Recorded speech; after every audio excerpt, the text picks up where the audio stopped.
said, hola, como esta? She said, konnichiwa.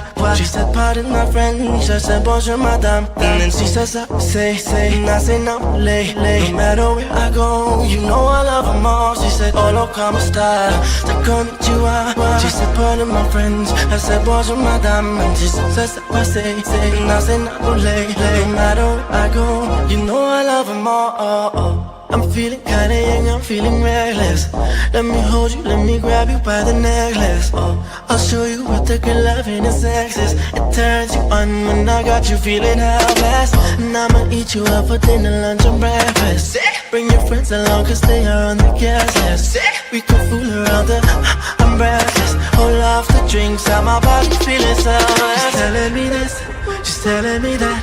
You said you take me with you and you never go back. Now I got a lesson that I wanna teach. I'ma show you that where you from, it don't matter to me. She said, hola, hola, hola, hola, hola, hola, hola, hola, hola, hola, hola, como esta? She's hola, hola, hola, hola, hola, hola, hola. You know I love them all.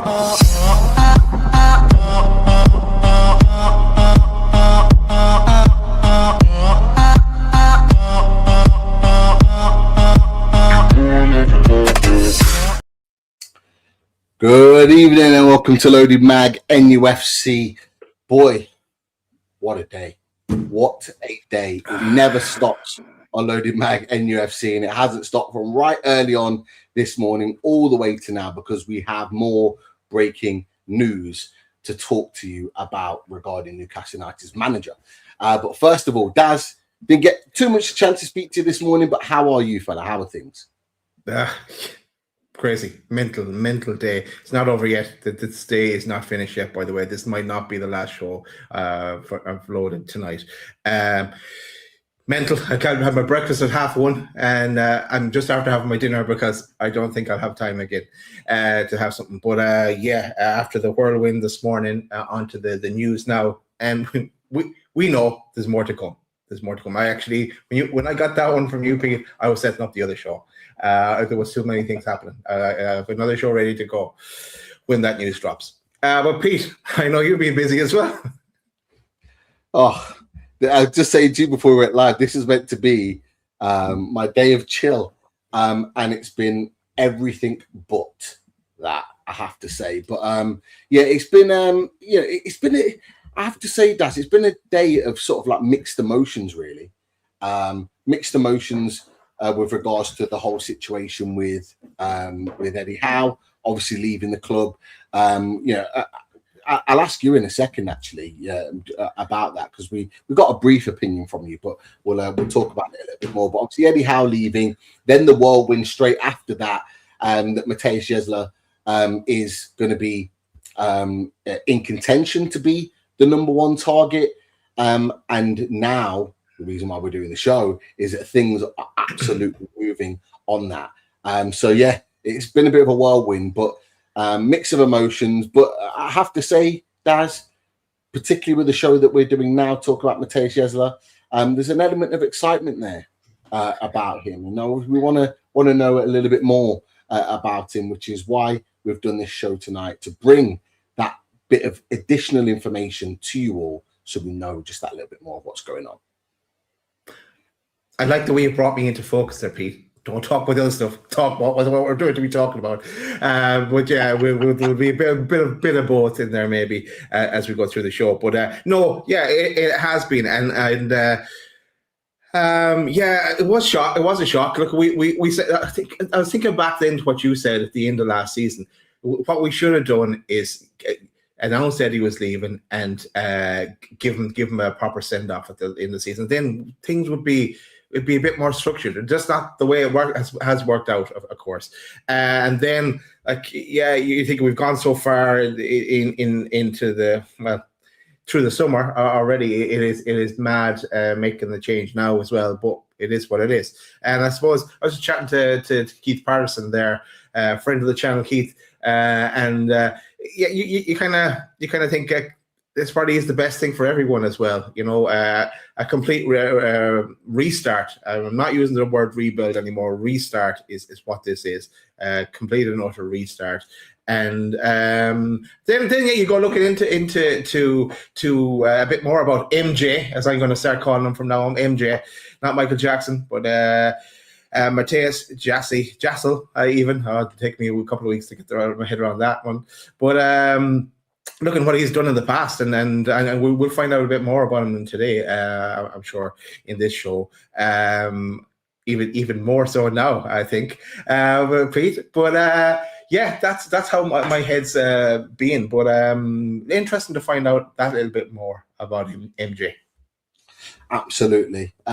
We talked a little bit about him in the show that we did this morning as the news was breaking with regards to Matthias Jaissle. But we've got a special guest to come on and join us, and we're absolutely proud to have this guest to come and join us today. So, as you know, on Loaded Mag NUFC, we always try and get the best guests that have got the best views and opinions on either players coming in to Newcastle United or managers coming in to Newcastle United. So it's an absolute pleasure to welcome in the Athletics' own and German football expert, Seb Stafford-Bloor. So welcome in, Seb. How you doing?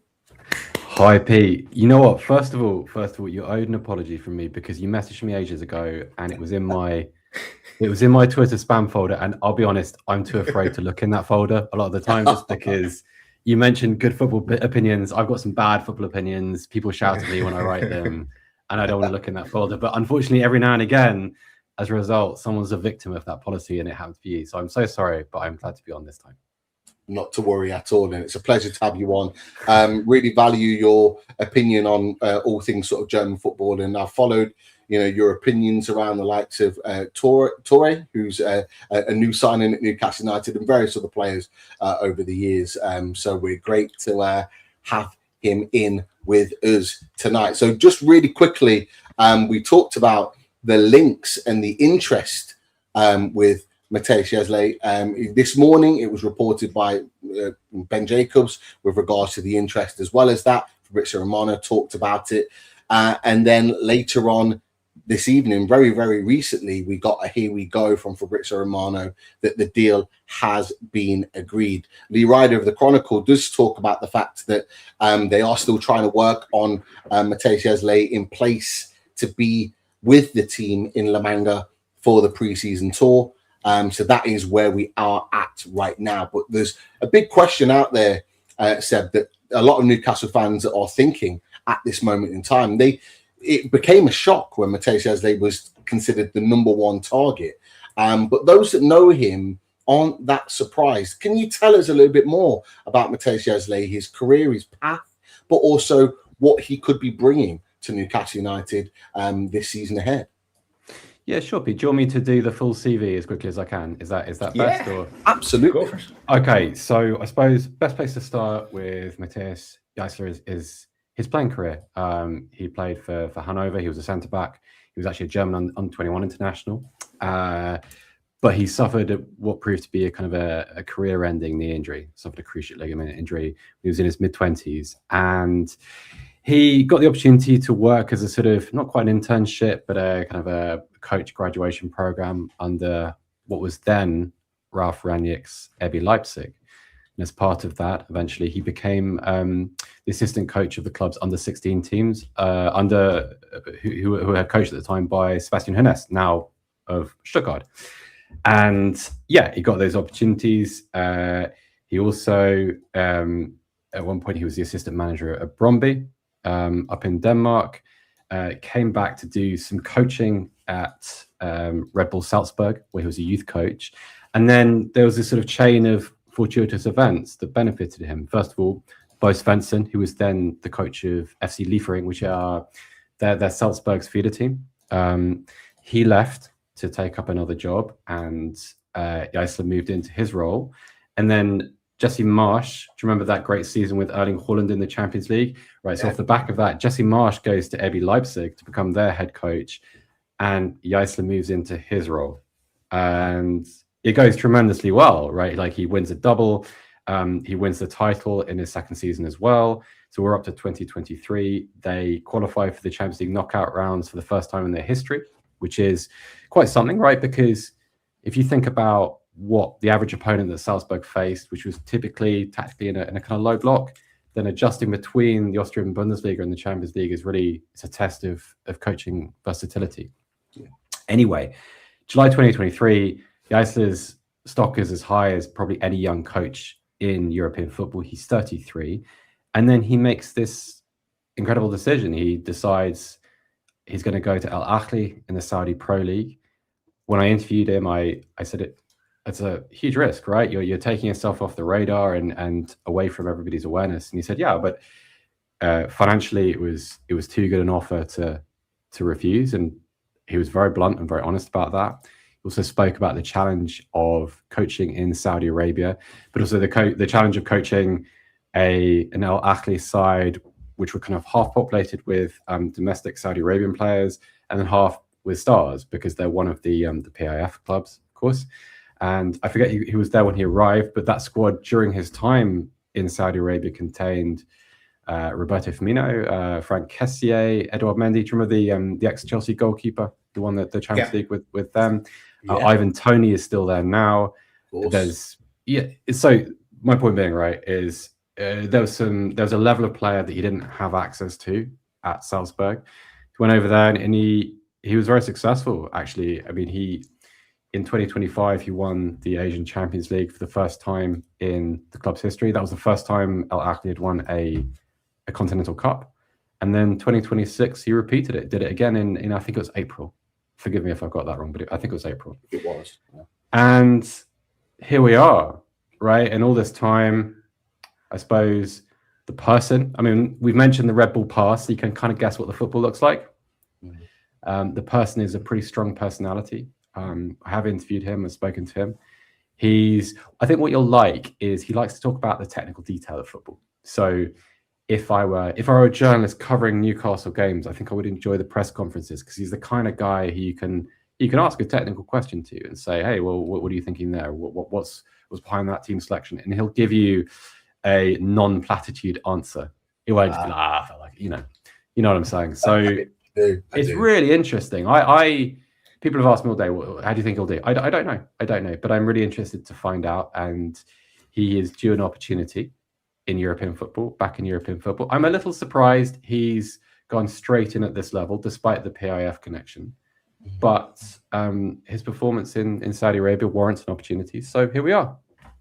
Excellent. No, thank you very much for the breakdown. Yeah. It's always great to hear the background of our managers, particularly with a lot of Newcastle fans that we don't know that much about it. Now, he's been talked about as sort of a progressive attacking manager, and there's been sort of noises around the fact that he plays a sort of a 4-2-3-1. Is that kind of how you've seen his style and setup in the way in which he plays?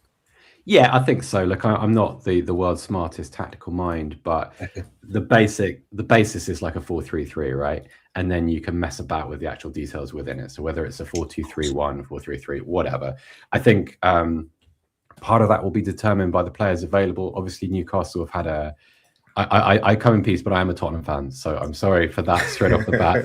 But obviously, I should have declared that at the door, right? But obviously, there's been some disruption. You guys are doing some rebuilding. So I suppose the answer there, Pete, is it'll depend on what's available. I think what you need is progressive midfielders. You need players that are going to be able to pass vertically and slashing wingers, because a lot of the thrust in the system comes from there. I'm a huge Nick Voltemada fan, so I'm pleased for him. I think it will suit him, because having that sort of movement around Voltemada has always been the key to unlocking him, in my opinion. So I think you're well placed. I think he's the right guy. He's the right guy, and it's gonna be fascinating.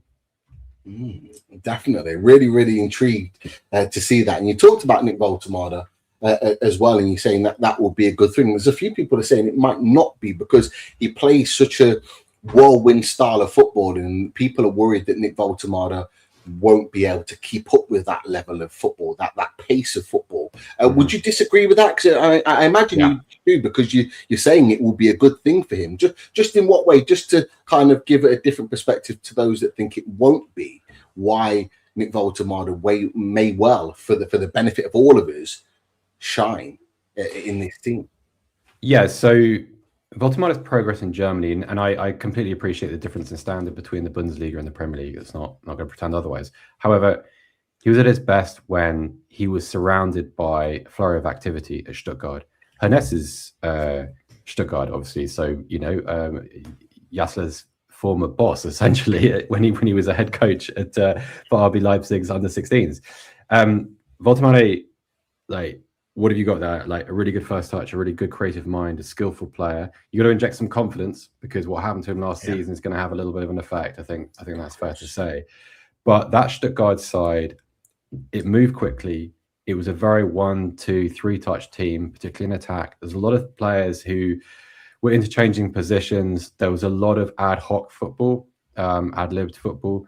And one thing, Matthias, Jaissle's football depends upon is, the rebel aspect of it, right? But one of the things he says is, I don't want attacking players just playing mechanically. I don't want people just following instructions from me. What he wants in attacking areas is problem solvers, guys who have a feel for football and who create chances and create opportunities by responding to the game's situation as it changes. And he's very clear about that. And I'm sure he'll expand upon it when he arrives and when he does his first interviews. And that, to me, when I hear that and I think of how Woltemade can be central to that, it's really encouraging, because he's not a number 9. He's just not. He's not a natural goal scorer, and he never will be. He's a more interesting, rare footballer than that, and I think this suits him. I don't cover the club, and I don't watch your club enough to have a proper opinion on what happened last season. But the few games I did see, I remember thinking, I'm not sure he's going to succeed in that role. He's not a target man, even though he's 9 foot tall. He's someone I want. He's someone I want attacking players pivoting around, guys. Like I want wingers going past him. I want attacking midfielders going beyond him, and that's what he had at Stuttgart, and that's what made him. That's what gave him the reputation that he arrived in England with. So I'm optimistic, and I would be if I were you two. Seb, just a quick one. Does Jaissle have any? I suppose he has some kind of history on it, but of working with young players, because that's what we're buying in. We're buying in all 18, 19, 20-year-olds, and we imagine there's going to be more on the way. So has he kind of any, suppose, track record in that sense? We know Eddie Howe likes tall players and is very loyal, but what does he look for in a player? Yeah, I mean, I don't know what he looks for in a player, because that's changed. Because if you think about it, he's gone from Liefering to Salzburg to Al Ahly in quite a short space of time. And all 3 of those teams occupy slightly different situations and have different challenges.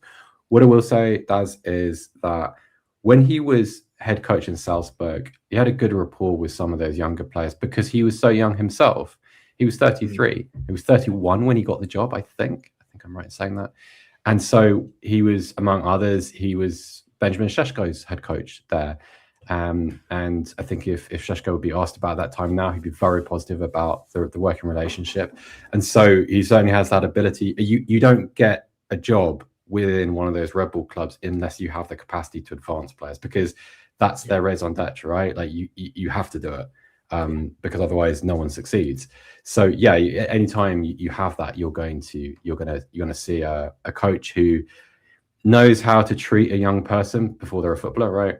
And then understands how to improve them and point them in the right direction throughout the rest of their career. So yeah, how relevant that has been over the last 3 years, I don't know. I'm not an expert in Saudi Arabian football, and I wouldn't like to guess, but it's a different model. And also that club is built to be a contender, right? It's one of the clubs that has the advantage of the funding, and you've got a lot of stars who are not necessarily at the early stages of their career. So Riyad Mahrez is there.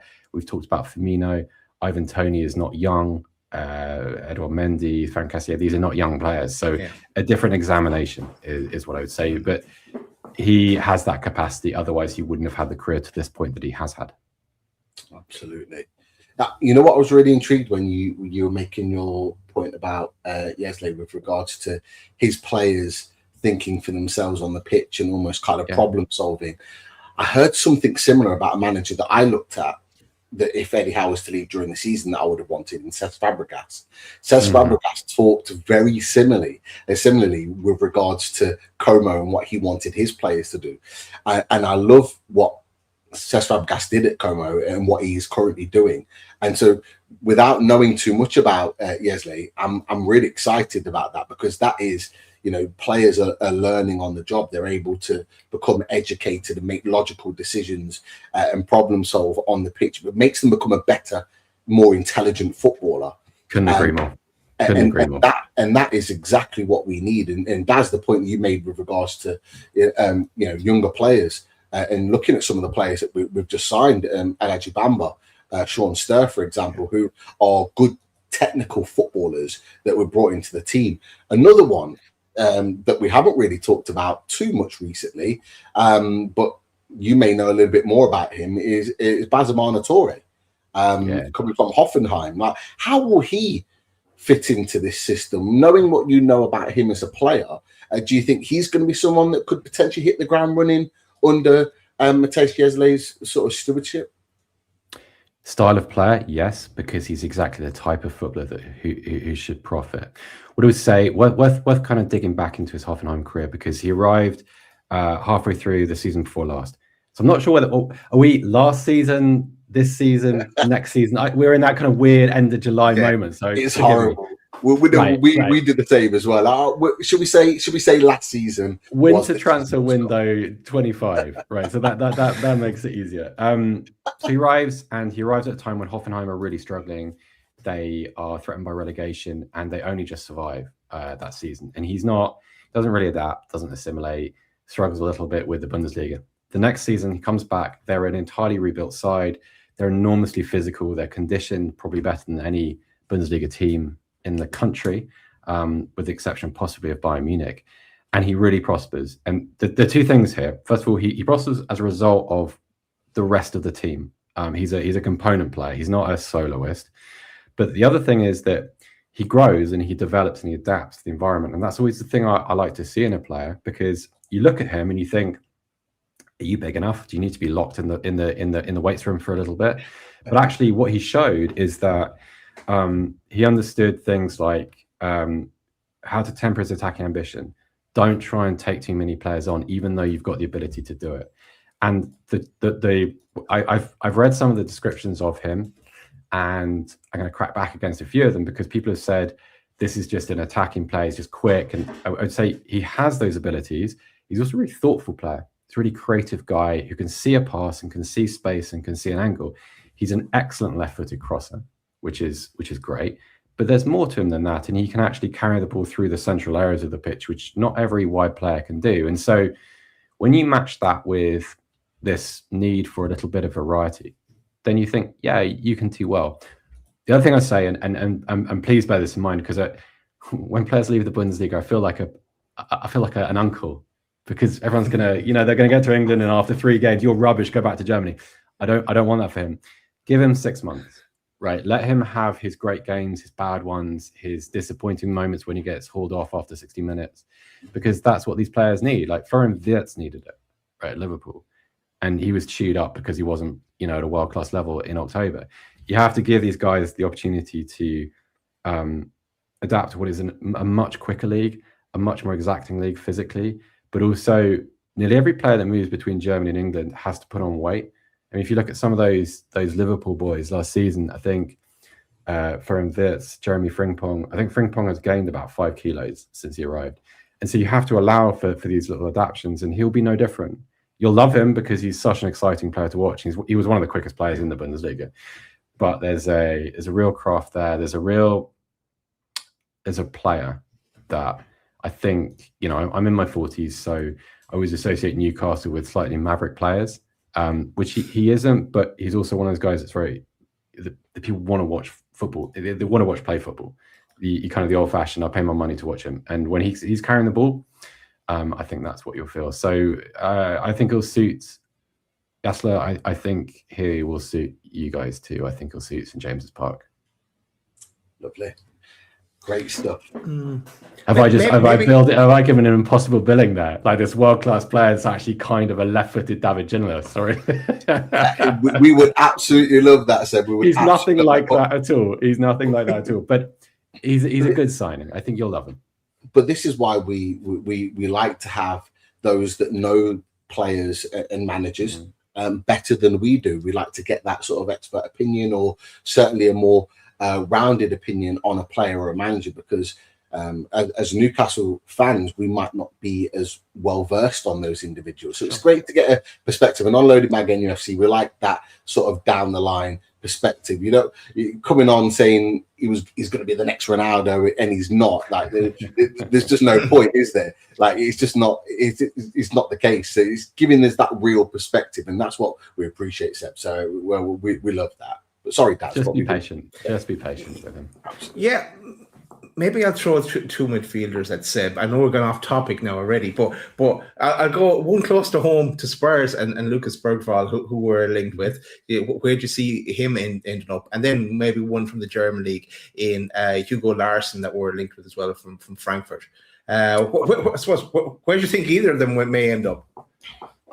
Yeah, really interesting. Bergvall, I don't know. Obviously, everybody's aware of Nottingham Forest's interest. And, you know, Tottenham's asking price for him is quite high, but then I think with good reason, because he's a player of significant potential. I think he ends up, I'm not going to give you a club because I'm not in a position to report it, but I would say, well, obviously whoever matches the asking price, but also who gives him the clearest indication of where positionally his future lies. I think that really matters, because that's been the problem at Spurs. Is he a 10? Is he an 8? I think Spurs have had such crippling injury difficulties recently over the last couple of seasons that he's had to just play where there have been gaps, which has been good from an experience perspective, but hasn't necessarily allowed him to develop a proper playing identity. So I don't know yet. And genuinely, I'm not hiding information. I genuinely don't know yet. And I don't think anybody does quite yet. Hugo Larsson, terrific player, box-to-box number 8, doesn't do a huge amount outside the penalty box. Also, I would say he didn't have the season at Eintracht Frankfurt he was expected to last year. They had a very difficult year as a club. Dino Topmuller was sacked. Albert Riera, remember the old Liverpool winger? Yeah. He was their head coach in the second half of the season. Did not go well because German media did not take well to him, which is underselling it a little bit. But there was not a good relationship there. So I don't know whether he's quite ready to move, because I think when players leave the Bundesliga, I think it has to be from a position of strength and momentum. And Hugo Larsson is a very good player, will continue to grow into one, but is on a little bit of a down moment. If that's it sounds like you're talking to Brendan Rodgers, doesn't it? Sorry. But yeah, you see what I'm saying? He's not. I don't think he's quite ready for that moment. So I'm not saying you should stay clear. I just don't see that just yet. Not quite yet. We might be in the market for a midfielder tomorrow. Okay. Quite possibly. Yeah, maybe. I'm not going anywhere in that conversation. No. There'll be a meltdown when it does happen. But that's been a question in from one of our guests, and he asks, ask yourself, Seb, will Meslier cope with an older defence? We do have a little bit of an age in defence. Obviously, we've got Nick Pope in goal that's 34. We've got the likes of Fabian Schär, who got injured yesterday, who's 34. You got Dan Burn, that's 34. So we're looking at a manager that likes a very quick 100-mile-an-hour type style of football. With those players, be able to cope with that style if he's able to take over. Like how, will he be able to cope with and manage them through that, do you think, Meslier? Yeah, what an interesting question. Well, as far as I know, I don't think there's that much stress placed on the centre-backs in that sense. I think for that style of football, you're looking at what have you got at full-back/wing-back? Have you got players that can play inside? And I would say certainly on the left side you do. And on the right side, there's been some interest in a few players. I know that the club were interested in Anan Kalaili from Union Saint-Gilloise. who's actually Nottingham Forest are currently bidding for him. We reported that a few days ago. So I don't know, but I think that's the position to look for, because that's where a lot of the ball progression comes from, by pushing players from those fullback positions into midfield, creating extra numbers and creating a supremacy there. So I don't see a problem. I think maybe whoever the coach is, you need to get a little younger in that department. I don't think that's particularly controversial given the ages of some of his players. Is Nick Pope really 34? Really? Yeah. That's taking me by surprise. Still our goalie, yeah. Old. And still not number one as well. Still not. Okay, well, yeah. But I think the point is a general one. You need some developing players in that area. I would say, but I don't think it's a problem specific to him. I mean, we've still got the likes of Malik Chow, obviously German international. Sven Botman is still there, right? Sven Botman, absolutely. He didn't have the best game yesterday, but obviously he needs to get back up to speed. I still think he's still sort of reeling from the ACL that he suffered over a year ago, which is absolutely natural. But then you've got the younger players like Lewis Hall, who's fantastic. You've got Team Liverpool. Absolutely brilliant football. Can be fantastic. So you've got a little bit of the youth there, but it's the older players. If we need them in rotation, I think is what the question was asking. Will he be able to manage that situation? I think if it was me, I think the most important position is probably, we've talked about the fullbacks, and if Livramento is fit, brilliant. But then that's the question, right? It's always with him. Well, fabulous player, but just a little bit fragile at the moment. But I think to me, having a player in a deep midfield position who can take the ball off the defenders. I always remember thinking, and this is a little bit of a German-centric point, but the difference in Julian Nagelsmann's Germany when he had Toni Kroos and when he didn't. Toni Kroos, massive Dan Burn fan, by the way, and as is Felix Kroos, his brother. So Newcastle-specific point in a way. But my point being is, like, you have to be able to have a player of not Toni Kroos's quality, but those abilities to be able to really make that type of football fly, because otherwise how are you advancing the ball? And I don't know what your midfield looks like next season at the moment, and that's as close to that topic as I'm going to get, just because as a Spurs fan.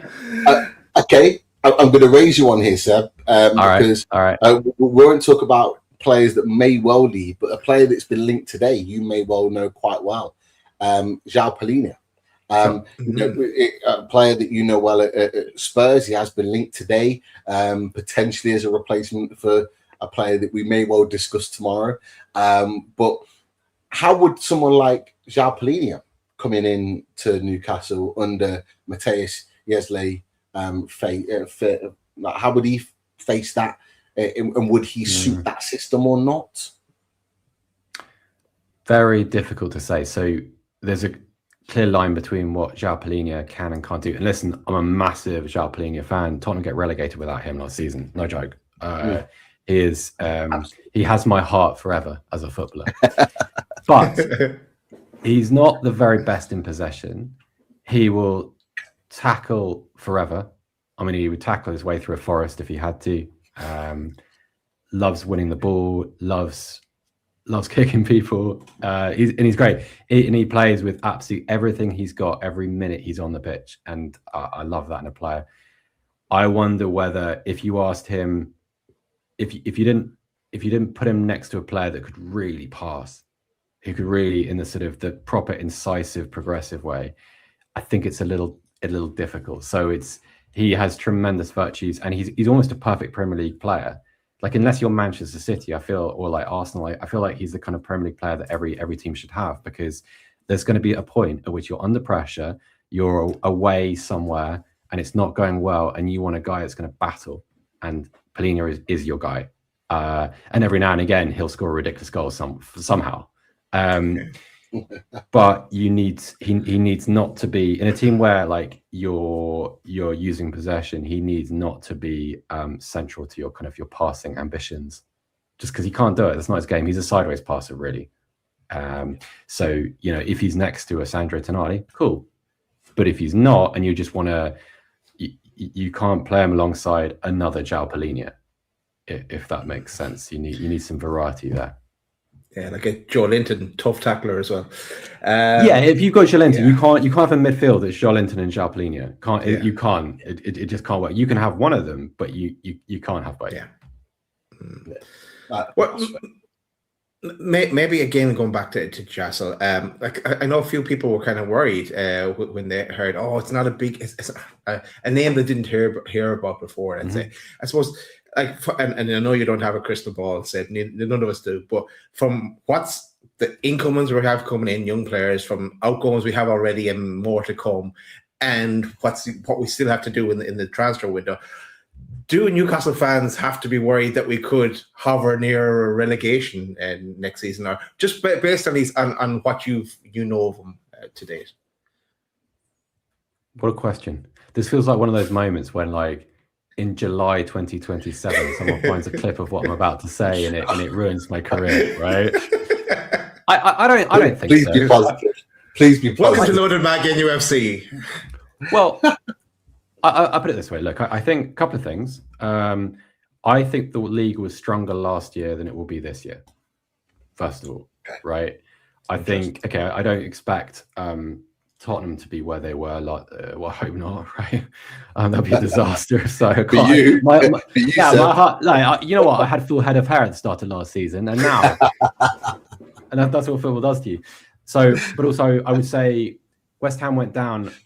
In most other seasons, I think West Ham probably survived because they weren't good, but they were okay. They weren't a team that you'd expect to get relegated with those players.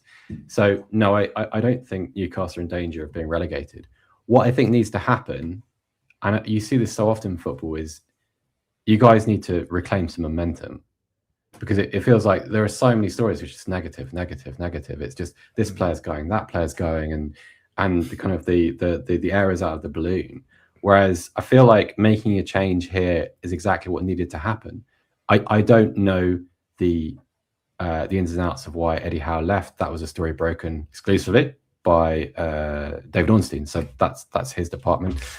But I would say it feels like the right time, based on some of the things that we saw last season, just the tone of performances and the sort of the enthusiasm for the side, perhaps that I kind of hear from people online or people that sort of you talk to who are Newcastle fans.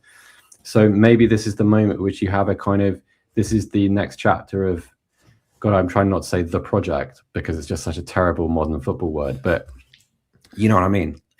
So I don't know, like, you need to recruit, you need to do some business, you need to replace some of the players that you've lost because they're too good. You can't lose a Sandro Tonali and not replace him. You can't lose the other midfielder that I'm not gonna talk about, but you can't lose that guy and then not do anything in response. Yeah.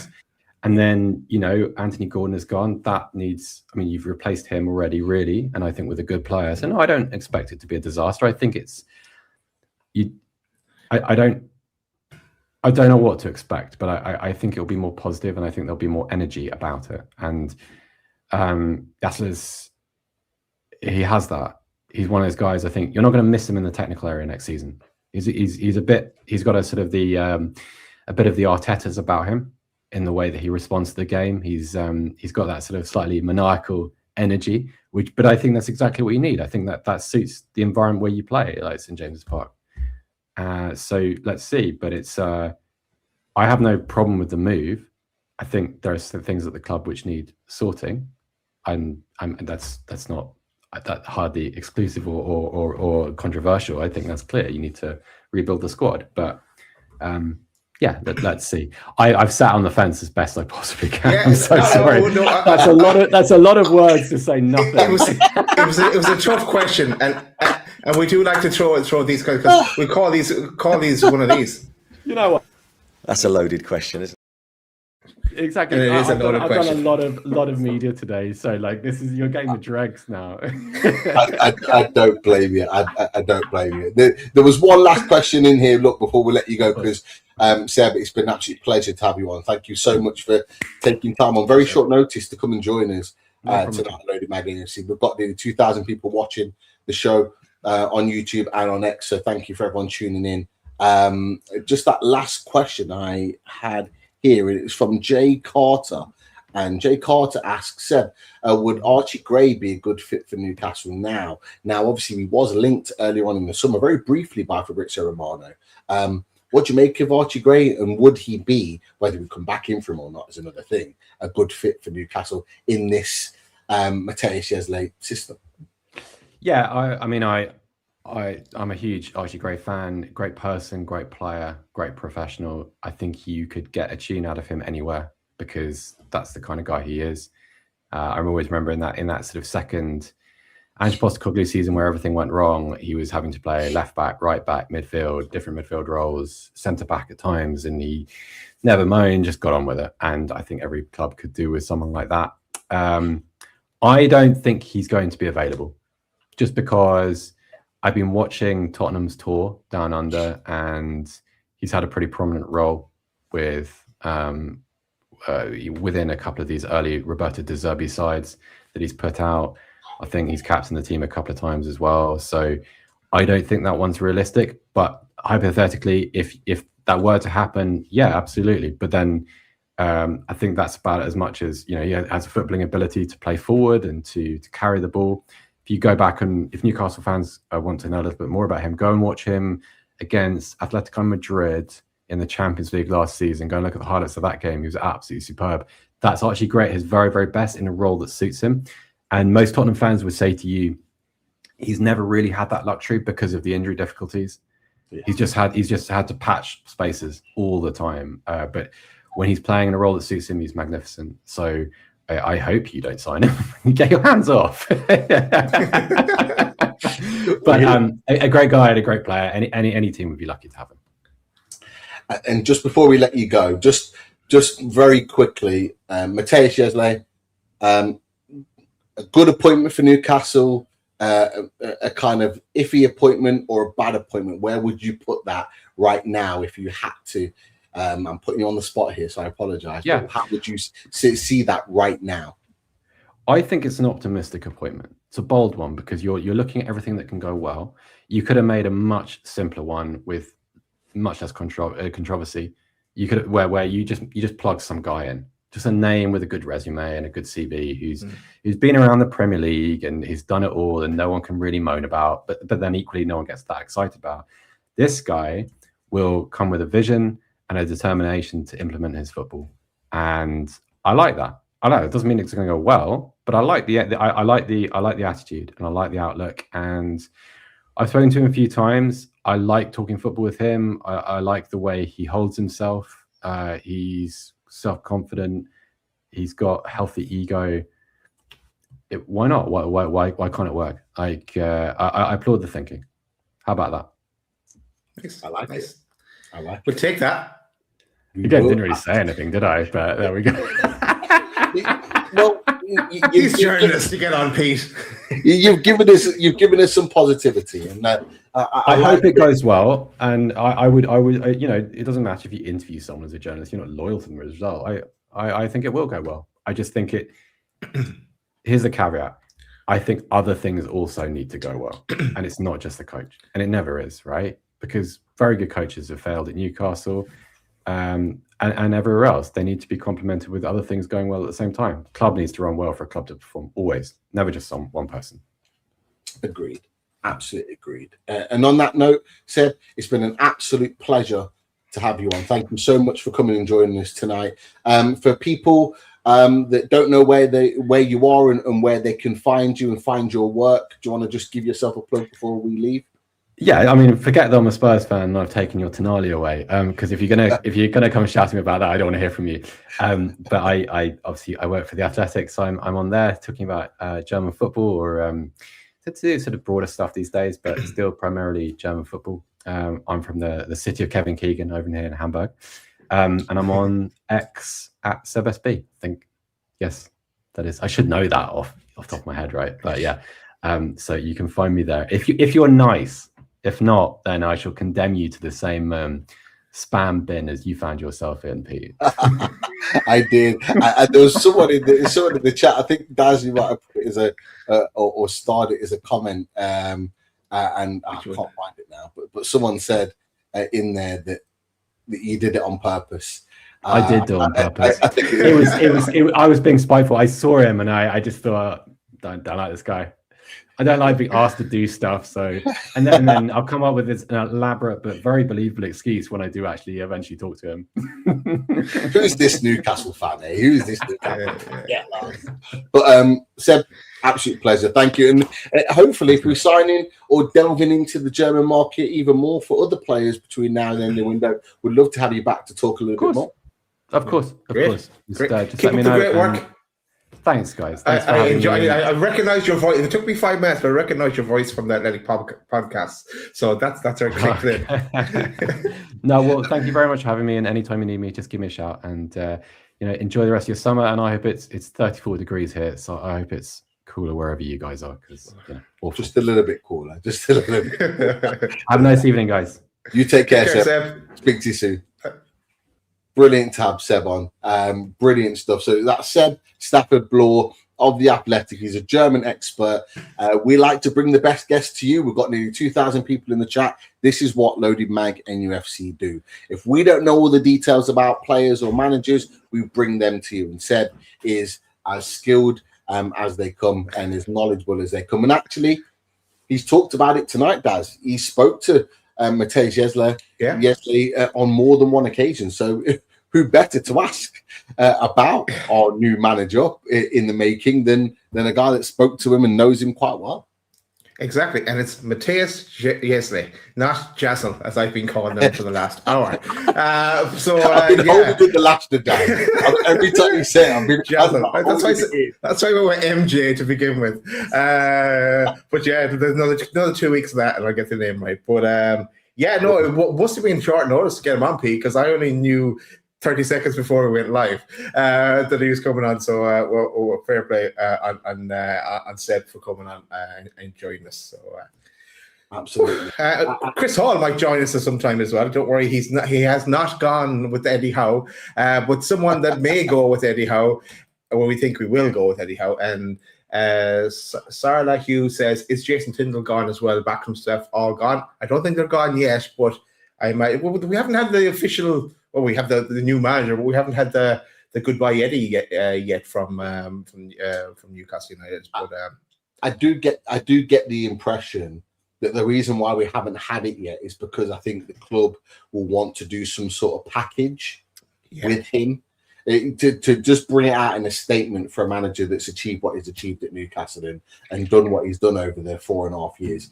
I think it probably deserves more than just a statement of the manager left the club. Exactly. So I think they'll probably take their time on it. They'll put the package together. I'll be surprised, lads. I say lads. Me and Chris were doing this morning, like we're all three of us. Lads, I'll say lads and lassies just to cover everyone in the chat as well. I'll be surprised if it's tonight. It'll probably be at some point tomorrow that they may well announce the official departure of Eddie Howe. And I wouldn't be surprised if actually on top of that they announce that sorry, I'll put you on mute 1 second. I wouldn't be surprised on top of that if they announce Matthias Jaissle very quickly afterwards, or maybe within the same thing. Probably not, because if they do a video package, you don't want to put the new manager in that package. So it might be very separate with Eddie Howe, and then not long afterwards announce the new manager, Matthias Jaissle, because they are meant to be flying out to La Manga tomorrow. So let's wait and see. I saw this question coming in from James Walbridge, and I know we ran out of time to say, but he asked about Angelo Stiller. But I imagine with Bamba in now, that'll be a non-runner. But what you're thinking there? I don't think it would be a non-runner. I think he would be a player that could potentially come in. He is a technical, creative player that could be our captain's replacement. I wouldn't be surprised. We know he's got a 35 or 36.5 million release clause in his contract. It's a very easy deal to do if you're going to put your money where your mouth is, and we could potentially have 80 or around 80 million in the coffers very, very soon. So that's a deal that could absolutely be done. So it could be, Daz, that Seb is coming to join us a lot quicker than maybe we anticipated by talking about a player that could be coming in of Angelo Stiller's capabilities. But Angelo Stiller is a talented player. He probably should have got more minutes for Germany as well in the World Cup. He'll probably be disappointed that he didn't, because he was very close to joining Man United at the end of the transfer window last summer. He had another good season, and then got picked for the World Cup squad. Didn't really get many minutes, and he might well be a player that's chomping at the bit to prove his worth at the top level. So I'm not ruling that out, to answer that question there. Not ruling that deal out at all. I know we talked about Paulinia. We got Seb's thoughts on that. Angelo Stiller is definitely seems like someone that Matthias Jaissle could work with. Yeah, just running through a few more of the comments, shout outs as well. Scott O says, thanks for the great coverage today, lads. Top work. Cheers to that, Scott O. And he's been a member for 2 months. Migs has come with 5 loaded mag NUFC memberships. Yeah, we're going with the draw. We're going very soon. We're doing a draw. We'll have multiple prizes for it as well, because we've been talking about it for a while. So look at those lucky recipients of the memberships will be in that draw or quiz or whatever having for that. And he also he or she. I was going to say that sign up now, because the draws are coming soon for multiple prizes, and we're going to be throwing out some of those new Newcastle tops as part of those prizes. Get involved now. If you're not a member, get yourself being a member so you're on that list when it drops. Sorry, guys. No, you're dead right, Pete. Migs comes in as well. It says, great show, always. Love the chat. Agree or disagree. Yeah, and that's what it's about as well. Everyone has different opinions, and everyone's entitled to an opinion. So interesting one from Lee Robinson here with the super chat. Thanks, Lee, for the super chat. And he goes, Horny is not in the squad tonight. Ooh. So that is big news. Is it a Champions League qualifier? I believe so. I'm just going to check. I hadn't checked. So this is what I love about our chatters and people watching the show. We've got nearly 2,000 people watching. This is what I love, is that if we're on the show and we're not able to look right there and then, we've got people like Lee and many others that are there to do the job, and we love it. We absolutely love it. Now, I'm just having a look through. There's the qualifiers. Where's Brock? I'm missing Brock right there. Can't find it. Oh, hang on, I've got. You got it. I'm getting there. There. Yes. He's not in the keeper. No, is he on the bench? Fernando Fontes is in the team, which they did say on the Portuguese reports that he would be taking the reins. But is Hornacek on the bench? He's not on the bench. Oh, Lee Robinson. You know what that means? Horny, horny, horny, horny, horny, horny, horny, horny. Got a bad shoulder. Just put it on again. Just put it on again, Daz. It's got a bad shoulder.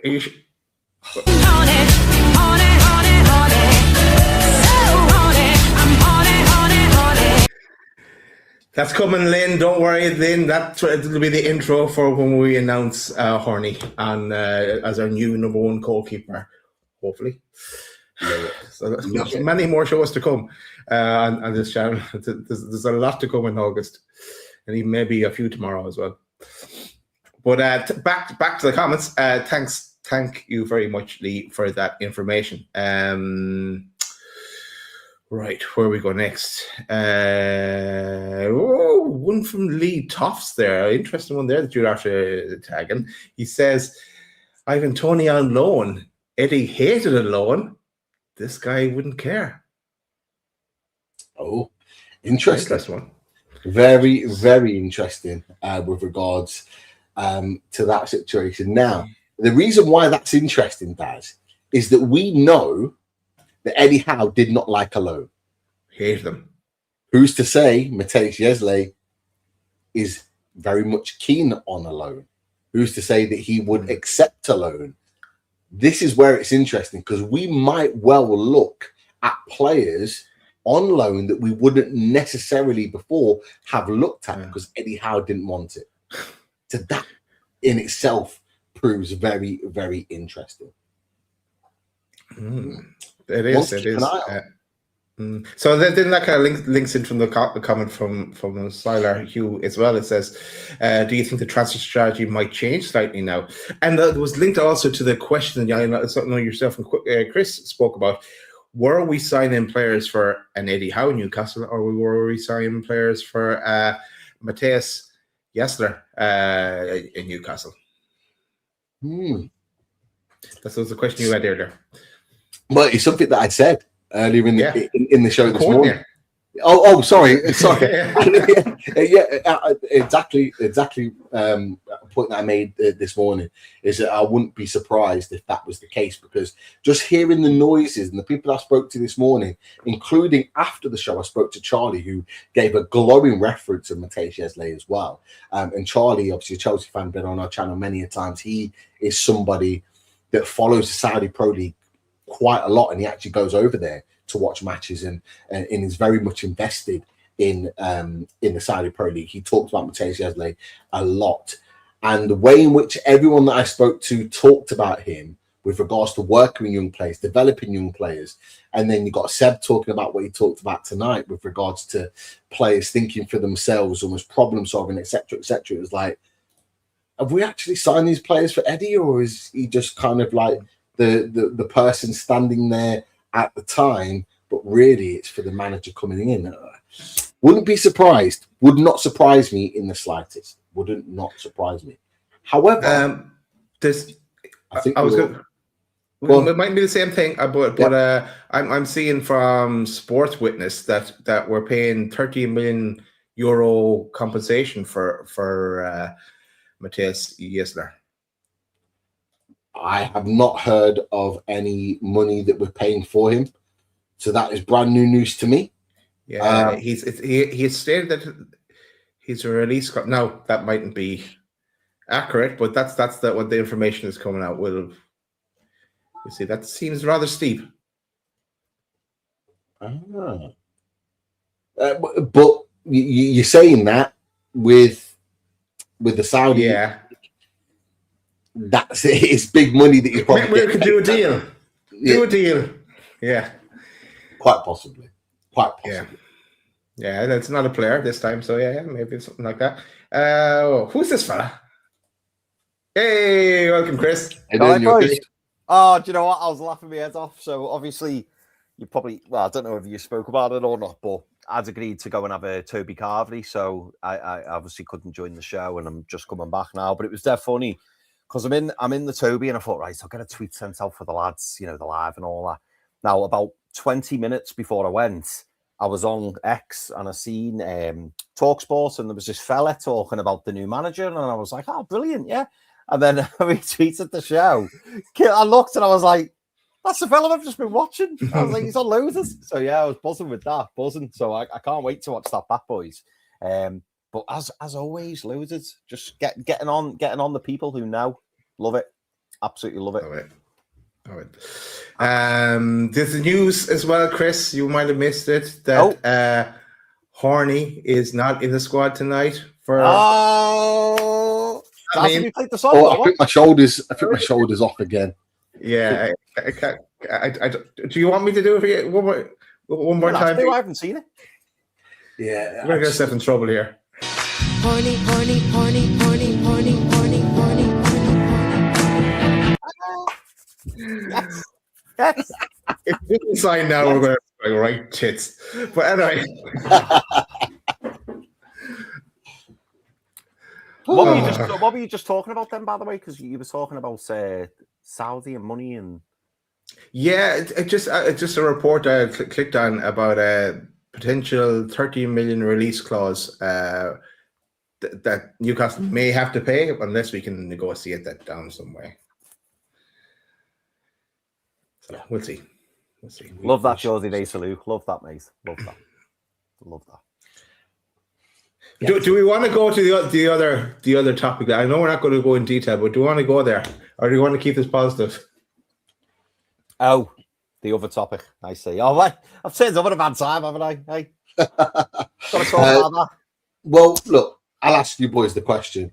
It's been rumored. Obviously, we talked about it today, Chris, earlier on this morning, with regards to Bruno Guimaraes. I don't even think I've got the tweet here. Yes, I have.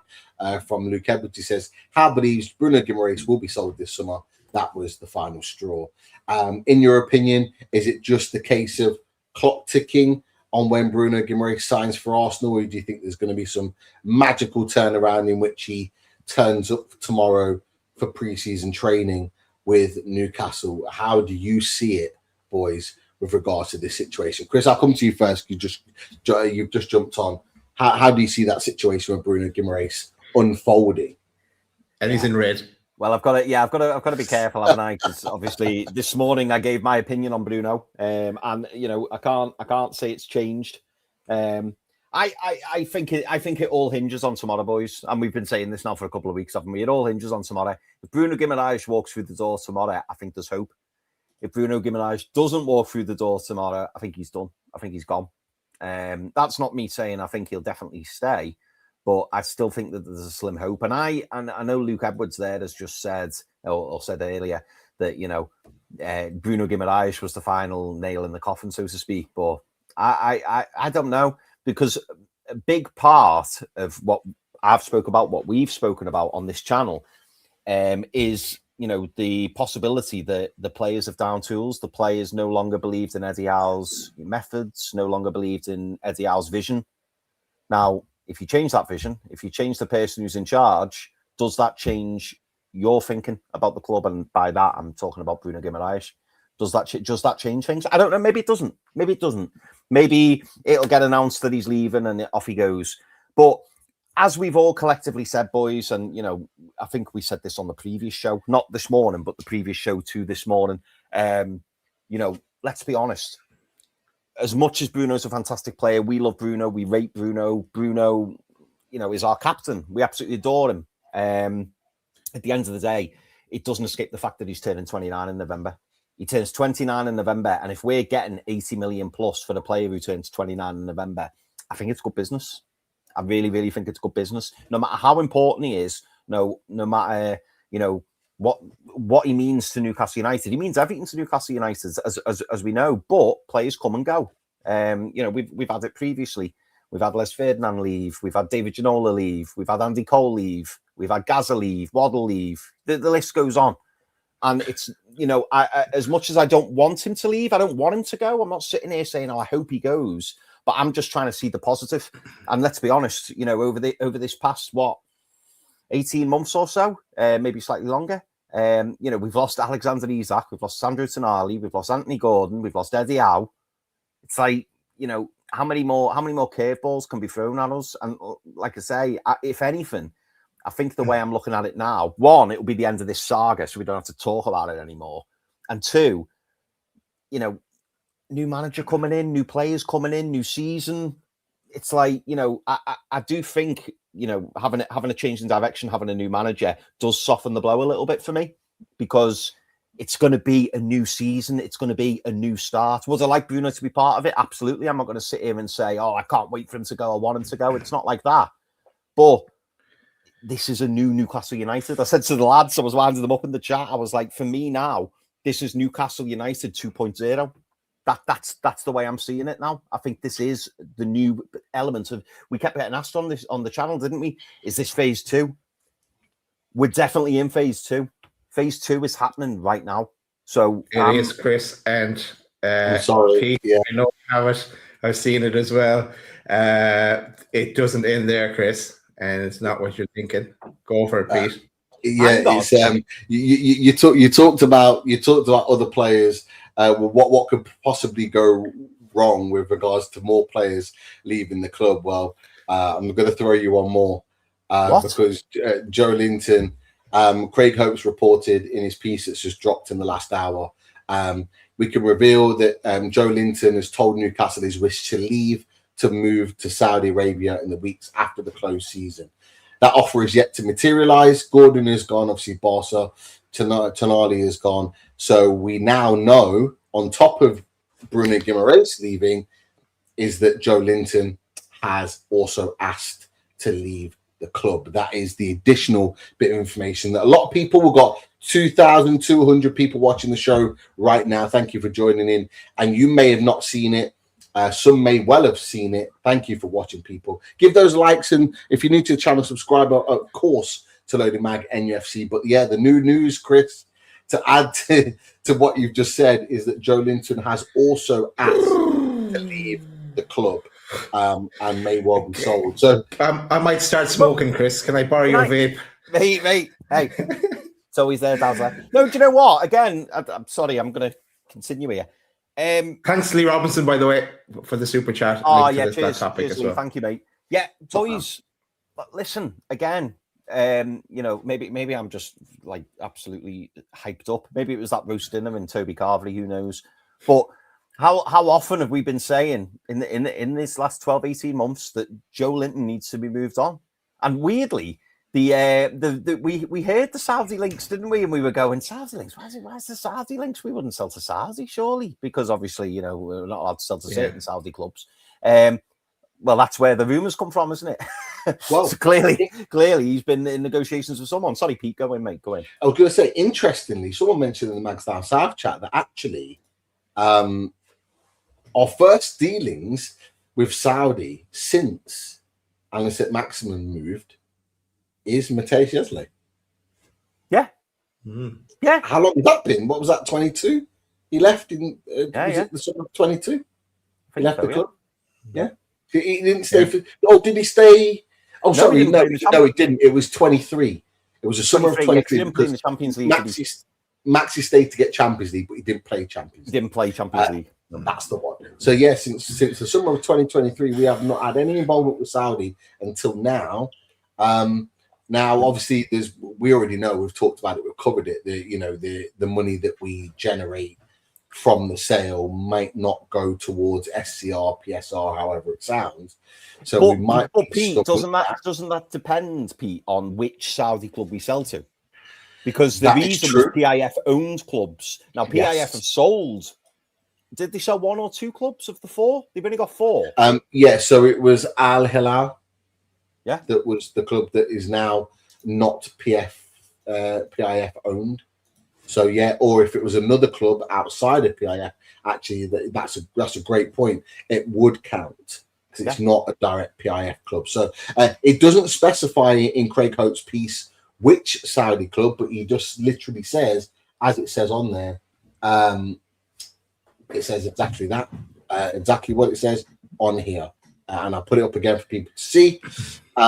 He wishes to move to Saudi Arabia in the weeks. He says, Craig Hope says that offer is yet to materialize. So there isn't someone putting in a bid in for him, but it could well be the case. Is that maybe the reason why he hasn't played in pre-season?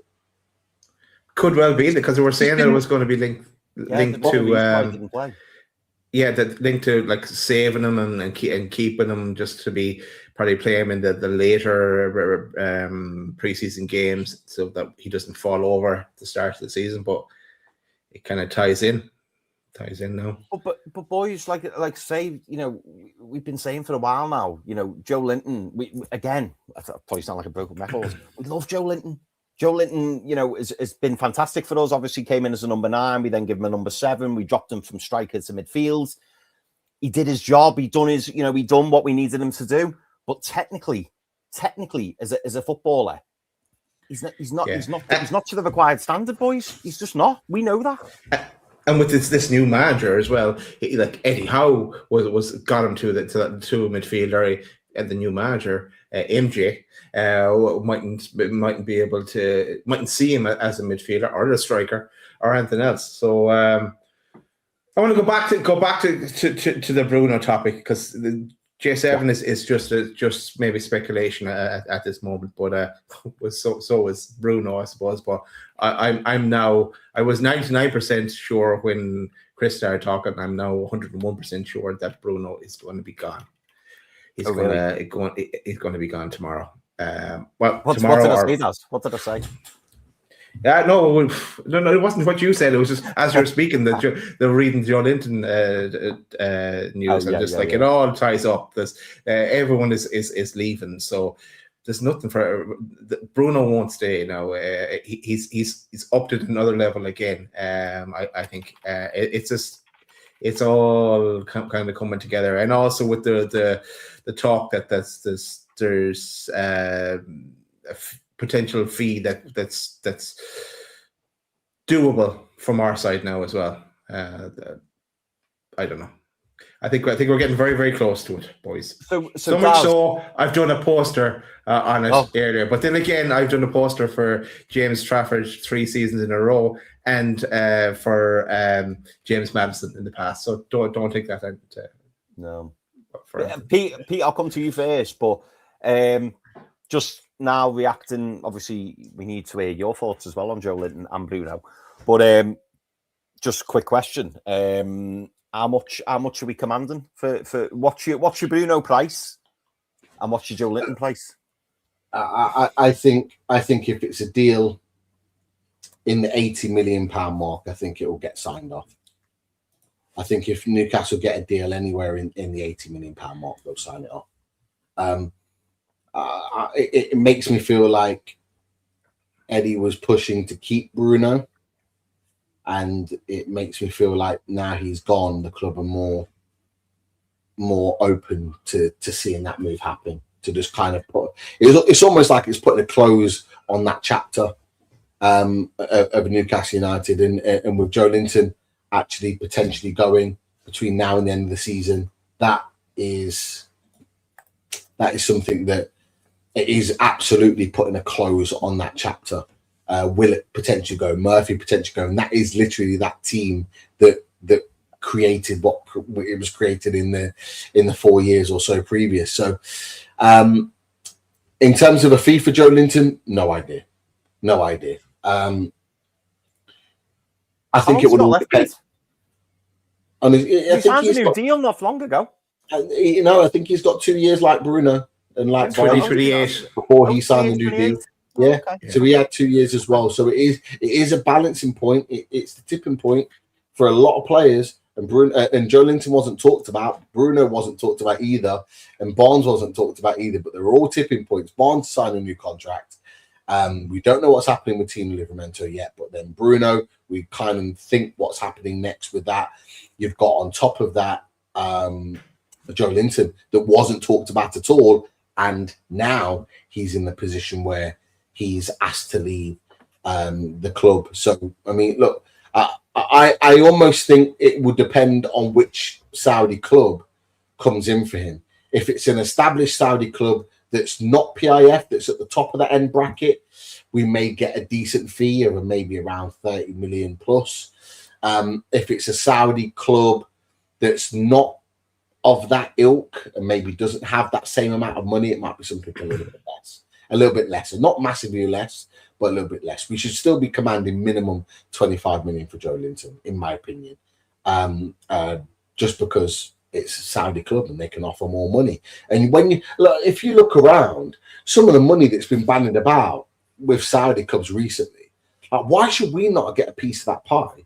We might not get the same amount because it's really the PIF clubs that are splashing out that crazy amount of money. So I'm not expecting crazy money, but we still should expect a significant amount for the player that we've got. He's played Champions League football last season. He more than that, but he's been a huge stalwart of Newcastle United's team over the last 4 years. That does deserve a significant fee for me. I'm just going to add really quickly, boys. I know you're going to come to that. Not Newcastle United related, but a person that was linked to Newcastle United is this lady here, Amanda Staveley.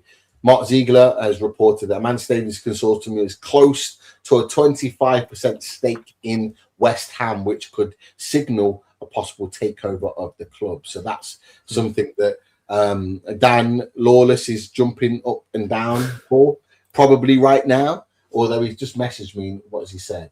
He said, I still don't trust this yet, waiting to hear something concrete. So that would be Dan. Yeah.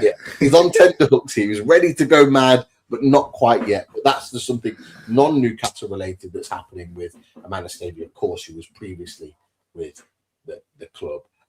I'm just going to pop off of 30 seconds. Yeah, Go for it, mate. Cool. I want to give a shout out as well to the first person to ever give us jewels. Jewels is something now that's possible in YouTube. I don't really understand what they are myself yet, but I want to shout out to Andrew Coens, who gave us 10 jewels and a gold coin, whatever that means. But thank you, Andrew. That's really nice. It's something that's well, it's possible to do now in YouTube. But thanks for that. Lovely. Sounds very luxurious. So thank you for that. Yeah, that is. Let me see. So yeah, that answers the question on from Straight Cannon. Straight Cannon, guys, nice any Bruno, yeah, any Bruno G News. So we think something might happen tomorrow. Well, Straight Cannon D-Day as well. Yeah, Straight Cannon. Daz has just rightly referred to it as D-Day. So I think I said this to you on the previous show, Straight Cannon, didn't I? When you tuned in, Straight Cannon's the Arsenal fan, and I said the big day is the 31st of July, because that is when Bruno's due back at the training grounds, and if he's not at the training ground tomorrow, as far as we're concerned, Straight Cannon, he's gone. He's gone. He needs to turn up at the training ground tomorrow, and then there's still an opportunity. That's not to say it won't happen, the move to Arsenal. But if he doesn't turn up tomorrow, he's definitely on his way. Definitely. Well, no matter what the club say. About 4 hours ago, there was his mate on Instagram posting videos of him still fishing.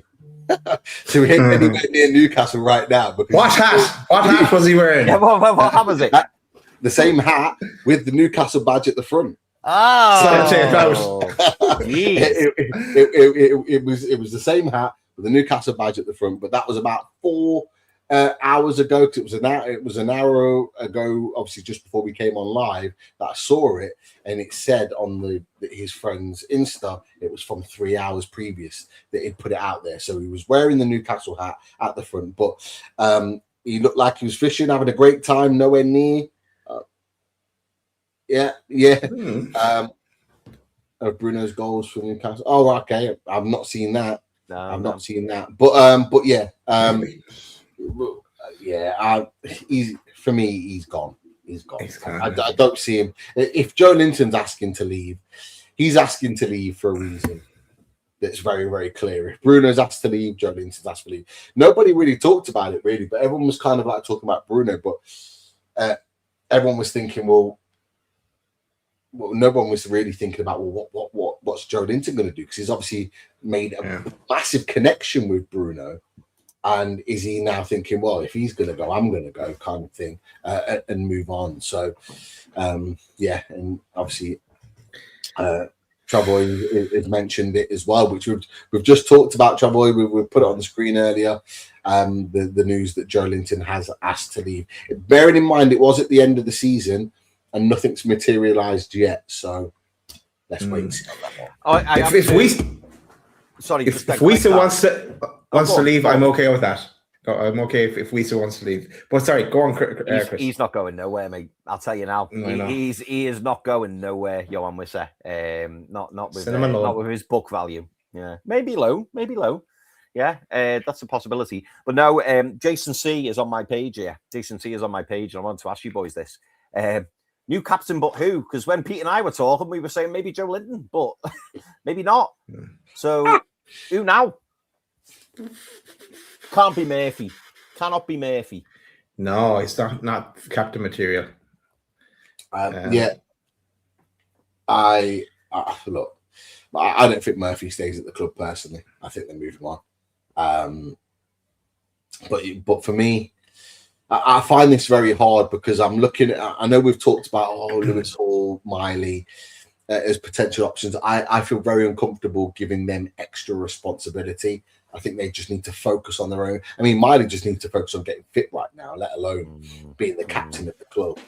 I think the one experienced player that's likely to stay right now is Dan Burn. I probably think that they'll just give him the club cap, whether he plays or not, as a starting player. I think they'll just give him the club captaincy. He's a Geordie lad. He knows the club. Give it in for a year or so, and then maybe wilter it down. Danny Rogers has put Chow or Botman. I put an argument out for Botman, but obviously after his performance yesterday wasn't the best. Not all his fault, but it wasn't the best performance. I think he just needs to focus on his own game right now rather than that. Shaw, Josh has just put in the chat as an option, maybe, but I'd probably stick with Byrne right now. I think Byrne's probably the most fitting captain. But whether he plays or not, like we had Lascelles for 4 years as club captain, but didn't barely kick a ball. I think Byrne. I'm going to stick with Byrne, lads. I don't know about you. If you got anyone else to get. Well, I see Foxy's in the chat, so I put Alex Murphy's name in the hat for captain. build the team around him now. But I don't see anyone shouting for Popey to be captain either. Hopefully Popey will be out the door when Horney comes in. But boys, I think it was. His shoulder. His shoulder's gone again. There's only one remedy for that. There's only one remedy. Horny, horny, horny, horny, horny, horny, horny, horny. Fix. Yeah. Or better. No, I was just going to add in. Call me Dr. Andre. Yeah. Dr. Daz, even better. Dr. Daz at us. Daz, yeah. Now, I was just going to say, Steve Gotti put in an interesting one, and this caught my attention because obviously, this player is a German international, and he has been linked before, and seen as though every single central midfielder we own appears to be leaving. Is this fella back on the menu, boys? You missed our conversation earlier. Oh no, we've been talking about him. Not just we weren't with Seb though. It was just the Seb left. Yeah. That wasn't. I think people weren't sure, but I personally said I think he's absolutely an option for us if Bruno leaves. 35. I don't know the release clause. It's either 36.5 or 35.5 million release clause that he's got in his contract. If we get anywhere around that 80 million for Bruno when he leaves, that's money that we can be put down instantly to get him. Now, the big pool lads that we haven't really talked about that much, we talked about it a little bit this morning, is that he's a German and you can bring German players to this club. And that's now a pull for Newcastle. And Angelo Stiller, I said it to you guys earlier, just as Seb went off, is that we've got players like Angelo Stiller didn't get many minutes in the German national team at the World Cup. He was desperate to play, nearly on the verge of moving to Man United. He can come here and be given the keys to go, you're our creative force in the midfield. Go do your thing. I absolutely think that is one of those players that we'll definitely be looking at, in my opinion. I could be wrong, but that's one that I would have near the top of the list to go and get if Bruno does leave. Definitely. And I've seen as well, boys. This was I can't remember who posted it, but there was links about João Palhinha as well. Yes, we covered that too. Talk about that. Oh, you're already there. We asked it to Seb because Seb's a Spurs fan, so we're talking about Palhinha. Daz, is he the right fit for Newcastle? What did Seb say? I'll let you kind of cover that one. Yeah, he was mightily impressed with him. Like, and he's a tough tackling midfielder. He's never let down. He says he loves him. He loves him. I think that's what he was saying. I did see we're kind of linked with him as maybe a Bruno replacement. This was a short term thinking one, but he had only good things to say anyway. Interestingly, he said Palhinha and Joe Linton in the same team wouldn't work. Then we got rid of Joe Linton later in the show. In that case, we're joining the dots. Hi, Liam Kennedy. Hope you're well. We are joining the dots here on the show. MJ, Matthias. Say it again, Pete. Matthias Jaissle. Yesterday. He's used that quote as well about joining the dots. So he's at home here already. He did. Oh yes, he did. I saw that video. Yeah, he did. He said about joining the dots. Within that, he talked about using the resources that are there with him. That's one thing that Seb didn't mention, but I've heard from others that he's very good. Just asking. That's asking for a friend. What time's the next show? Because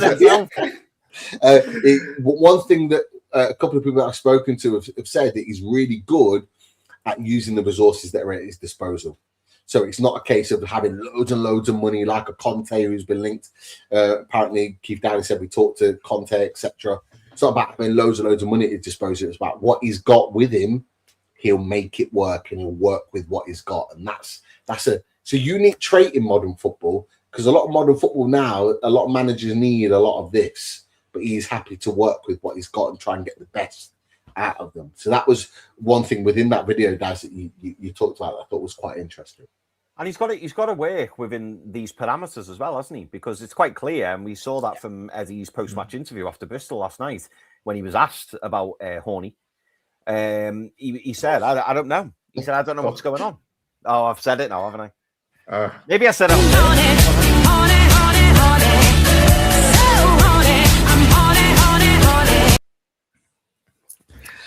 Imagine when we sign him. Jesus. I'm sick of it already. Nah, never. I'm not sick of it. I'm not sick of it. I would never be sick of it.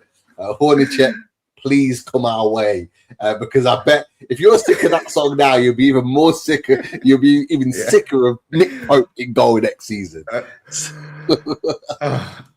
No longer sick of it. Horny, horny, horny, horny, horny, horny, horny, horny. It's monumental if he doesn't sign now. Monumental fuck up on our part. Yeah. We're encouraging it. We're encouraging the signing. Mr. Linky Fad. Hey, no, they can keep Martinez. Mr. Linkyfied, they can keep Martinez. Do not talk this into existence. Do not do it. We'll be leaving as well. We'll go Eddie Howe, Joe Linton, Bruno, Tonali, the rest of them. We'll be all going. Absolutely. I tell you what, though, Daz, you raised a good point on your question to yourself when you said when is the next show, because the answer is nobody knows.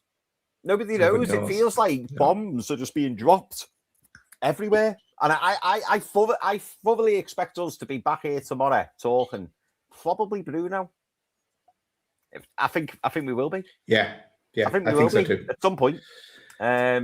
Whether it's, he's turned up for training, how great's that? Or whether it's, he hasn't turned up for training, or whether it's, he's joined Arsenal and we got 85, I'm going to say 85 million. 85 million is the sweet spot for me. Could it be? Could I throw a curveball? Could it be we're back here and we're talking about a new contract deal for maybe I don't throw it out there, a Lewis Hall or someone like that? Maybe something like that, and go, Man U, he's not going anywhere. He's staying with us. I'd enjoy that show, because Dan was on this morning, wasn't he, Pete? Dan was on this morning, giving it large. Yeah, I saw that. Yeah, giving it large. Yeah. 50 million. 50 million. Get to bed. 50 million. What, for his left testicle? Yeah. Ridiculous. And the rest, Dan. Yeah. Oh, look at him. Oh, look at this. As soon as you mention a player, look at this. Todd Bowley. He's on Lewis. Come on, Todd. Todd in the back post. Stop it, Todd. Todd, you sold him to us. Oh, what are you talking about here? You're not going to get him back for a cheap fee. Come on, Todd. You know better than this. Todd's already planning when to bring in Eddie Howe, I think, at this stage. Interesting. I had a little dialogue. I had a little dialogue with someone in the chat there. Someone in the chat, I forget who it was. Apologies, I've forgotten who it was. But somebody in the chat said, I think Eddie Howe's going to West Ham. You know, put a bet on it or something. And I said in the chat, I reckon Eddie Howe's next job will be Everton. I think it'll be Everton. Yeah. But it's the unrest on David Moyes is unreal. I saw it all last night and I was like, fucking hell, they are not happy with. He was an Everton fan. Yeah, he is an Everton fan. Yeah, but they have said this morning, the journalists have all said that he wants to take a break from football. Yeah. So it'll probably have. Moyes will get the season. Season, but and then he comes in, unless Tuchel leaves. There's a lot of people that are talking about Tuchel leaving and Eddie Howe taking the reins as England manager. There's that as well. But yeah, I think he'll probably take the year. He's very much staunch on that. Like when he left Bournemouth, he was like, I want time away before I choose my next club, and he's very selective on that. But yeah. We haven't got a boys. Maybe we should have a 5-minute break before the next show. But before we do, maybe we go through the super chats and also tell people to hit that like button. There's nearly 3,000 people watching the show at this moment in time. So across YouTube and X. So let's go for the questions and the super chats. Absolutely. Yeah, let's do it. Giles, do you want me to do it, or are you happy doing it? Go for it. Mate. You're the man. I'm a super chat man, aren't I? I'm a super chat man. Right, okay. Terraces, thank you so much for your super chat, mate. I like this, Terraces. Wenger came from Japan and succeeded. Why not MJ? So is MJ? Are we now calling him MJ? Is that what we're calling him? We some of us are, Chris. Some of us can't pronounce his name. Are okay. MJ. Why don't you say Jaissle? Matthias Jaissle. Someone asked about your brandy earlier, Pete. By the way, you know what? I said this morning I wasn't on the brandy. I was going to wait till tomorrow, but because of the noise and everything that's going on, I managed to find. I didn't even realize I had this. It was a present for my 40th, so many months ago. I've only brought the Hennessy. I've only brought the Hennessy out tonight. I thought, you know what? I won't have any tomorrow. I'm gonna celebrate it tonight. I'm gonna cheers it to Eddie Howe on a great nearly 5 years at the club, but I'm also cheersing to a new era of Newcastle United. So cheers to the 3,000 people watching on YouTube and X. Cheers to you all. Thank you for joining us. I hope you enjoy it. We like to have a laugh as well as talk serious football. We like to enjoy ourselves. And cheers to you all.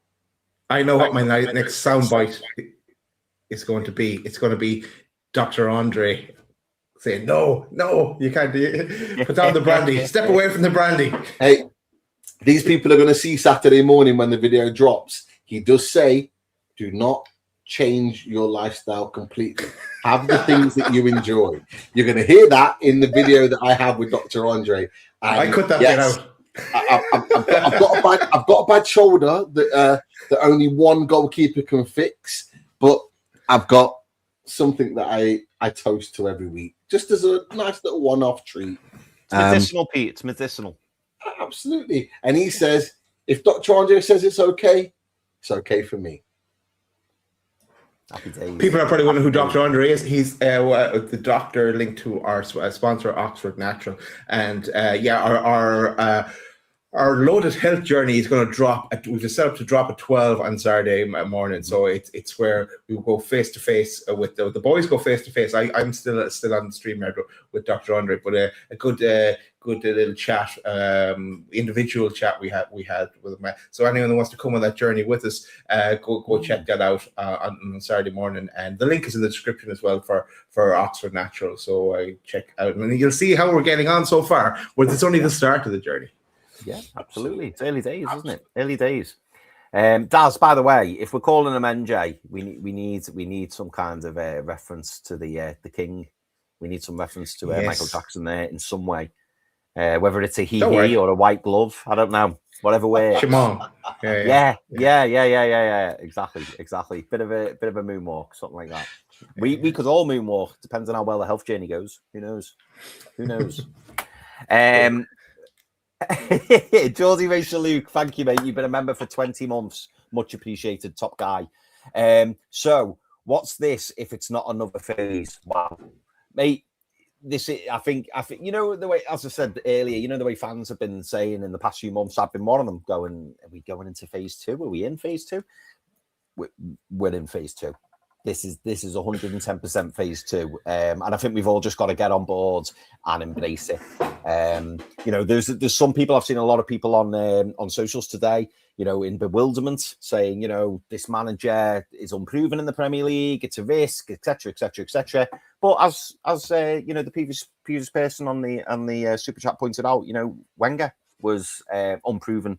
Jurgen Klopp, to a degree, I mean, obviously he had a really good career at Mainz and then went to Dortmund and then went to Liverpool, but improving in the Premier League, sometimes you've got to take a risk. And for me, this is what I said to my wife earlier, Lisa, you know, as far as I'm concerned, I would rather take a risk going into the new season and be excited than stick, if you like, and know that I'm going to pretty much see exactly what I've seen for the last 18 months, 2 years, which I know isn't good enough.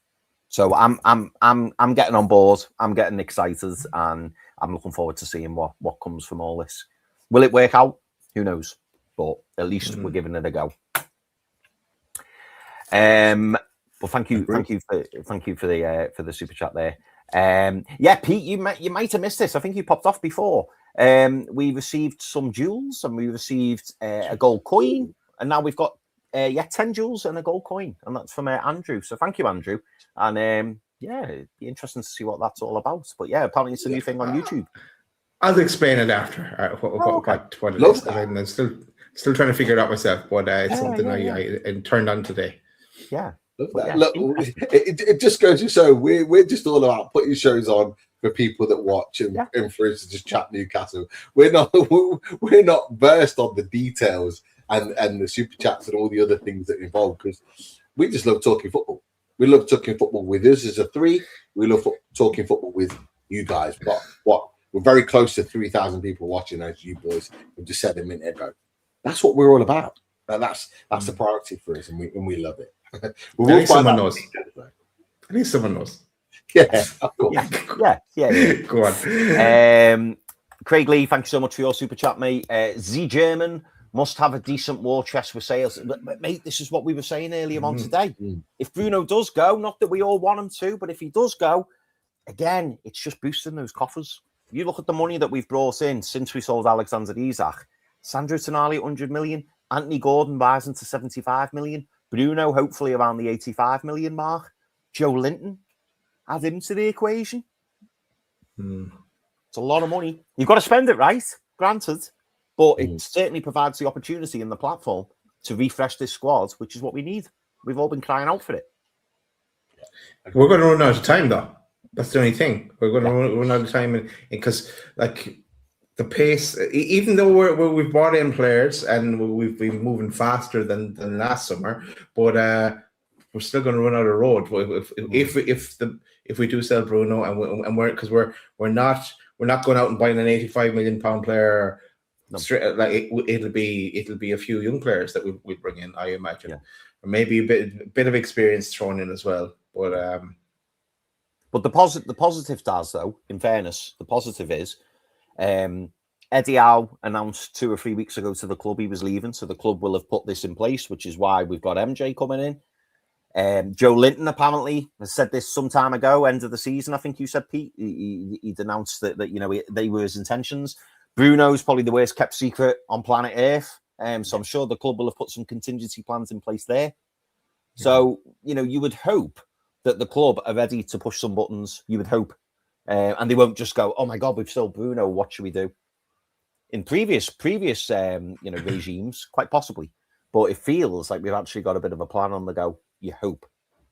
And we've still got just over a month to sort it out. Yeah. 100%. Fingers crossed. That's but thank you. Fingers crossed. Yeah, absolutely. But thank you for your super chat, Craig Lee. Jordy Vasaluk. Thank you for your super chat, mate. Jordy Vasaluk says, what a summer. Eddie's away, and so Bruno and Joe are moving is a softer, easier pill to stomach.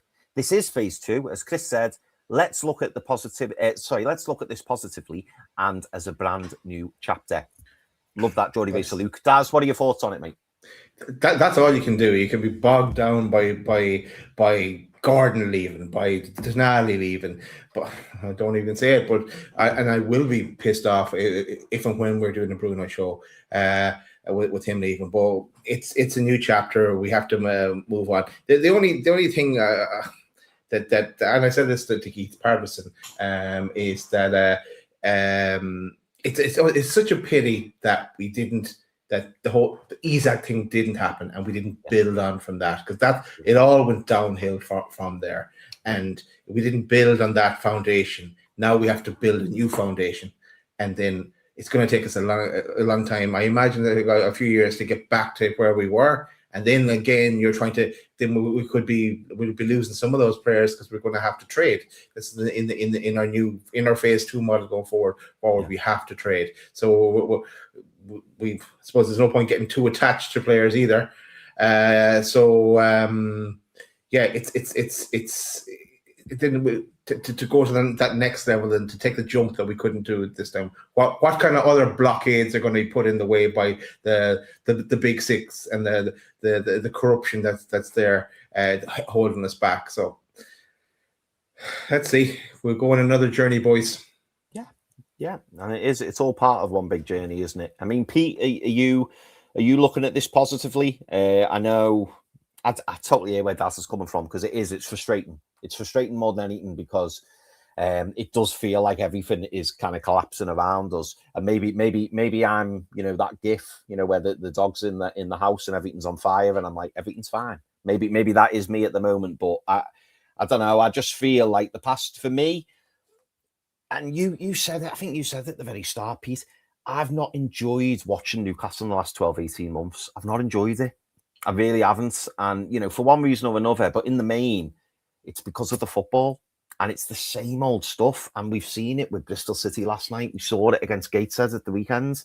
And it's like, we need something new. This needs refreshing. And almost it feels like, yes, players are coming out the woodwork saying, I want to go, I want to leave, and whatever. But it's like, well, if you're not on board, then fine. Like, we need to kind of kick on, and yes, Daz is right. It might set us back a year or two, possibly. But if you're bringing in a manager who's a serial winner, now people may jump on that comment and go, oh, he's only won in the Saudi League. He's only won at Salzburg. He's still won stuff. He's been there and he's won stuff. And I think, Eddie Howe, he kept us up in his first season, and then we got Champions League the following season. Is there any reason why MJ can't do that too?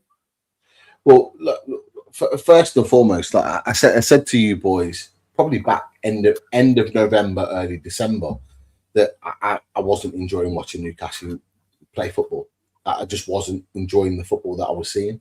Not because we were losing matches, we were getting some results in some of those matches, but the football just wasn't the same. Wasn't the same level, wasn't the same quality that we'd seen in previous years or previous seasons, and it just wasn't enjoyable to watch. So from that perspective, I am looking forward to seeing what Matthias Jaissle has to offer, because change is sometimes a good thing. Change is not always a negative thing.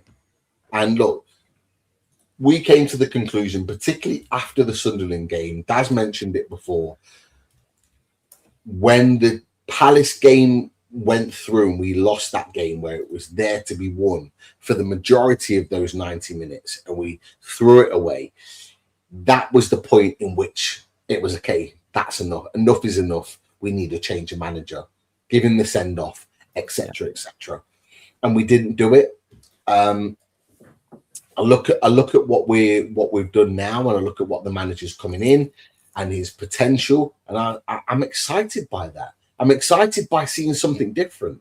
I'm excited by seeing a different, not too different style of play, but a more intense style of play. I'm looking at the manager, and I'm hearing about how animated he is on the pitch and the way in which he coaches the players, and I'm excited to see something different from this team and how they kind of come together in this moment of negativity. I'm also looking forward to seeing some new players and how these new players will fare in this new team. It's an exciting thing for me. It's easy to think about the negative stuff, the players leaving, etc., etc. I always like to be a positive person, and that's the one thing that I hated about last season, is I didn't feel like I was a positive person. I felt like I was negative constantly. I said to you boys off air numerous times, and I can say it now because the season's ended, that I feel like I'm not a lot. I don't feel like I'm myself. I felt like I was so negative all the time, show after show, all the time. It was my honest feeling, but I don't like feeling like that. I want to feel positive. I want to feel excited by something and seeing something new and offering something new. This new manager coming in, he may well not hit the ground running, but equally, he may well hit the ground running. And that's exciting to see. What formation is he going to play? What positive spin is he going to put on this team? Which players are going to outdo themselves in this new setup and this new managerial system? Because we haven't talked about the fact that Jason Tyndall's going to leave. There's going to be other coaching staff that are going to leave. There's going to be new coaching staff that are going to join the club on top of Matthias Jaissle. What are they going to offer? What are they going to kind of give to this squad of players? Didn't we talk about it weeks ago? Oh, is there going to be a change of coaching staff? Is Eddie Howe going to move his coaching staff around, etc.? Well, we're going to have a new set of coaching staff available to this team. What are they going to bring? That's exciting for me. I have to be excited. I don't want to be sitting here like in my doldrums and just moaning and whining, because it's not good for me. It's not good for us. It's not good for people in the chat. I want to be positive. I want to give some positivity to this. So I'm excited by what I'm going to see. I want everything confirmed. I want everything in place. I really want our new manager to have Lamanga to get to grips with this squad of players, because everyone's going to be back involved by Lamanga. Yeah. And I want to see what is going to be. The one thing I'm going to say, and I said this on 12th Man earlier, where Saeed asked me the question, to be fair, I think there needs to be patience. Yeah. I think there needs to be understanding. For me, 3,000 people in the chat right now, you might not agree. My expectations of Newcastle have dropped slightly. I don't see us getting Champions League football next season. No. I do still think we're in a position with the players that we've got and the players that may well come in that we can fight for European football. I think if Matthias Jaissle comes in and revamps this team, brings in new players, and we get any form of European football next season, I think that's a roaring success in his first season, in my opinion. I'm going to lay that out on the floor right now. So I'm looking forward to what we're going to see. It could be bad, it could be good, it could be somewhere in the middle, but it's something different. And that's what I'm looking forward to seeing. Absolutely. Yeah. I think I echo what you're saying there about we have to be patient. And I'm just thinking of the 38 reaction shows that we have ahead of us for that's just for the Premier League, that we're going to have to be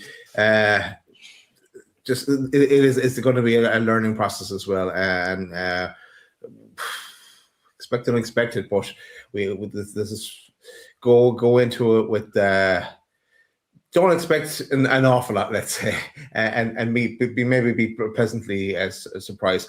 Chris, I started you out on MJ.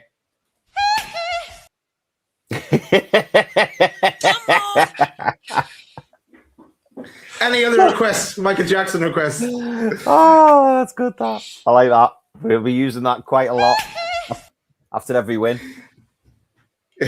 Love that. Right, Nick Thornton, thank you so much for your super chat, mate.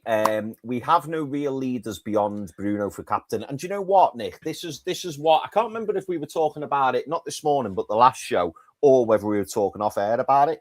And I remember posing to you boys saying, I wonder if we bring in a new signing, comes in and is made captain, just given the captaincy, the new signing. Now that could be even more possible. Now we've got a new manager. That could be even more possible, because the manager could bring in his new player and go, "That's my guy."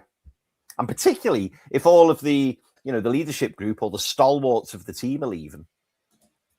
No, who's going to complain about it? Yeah. Laying a marker. Yeah. Now, Pete, what have you got?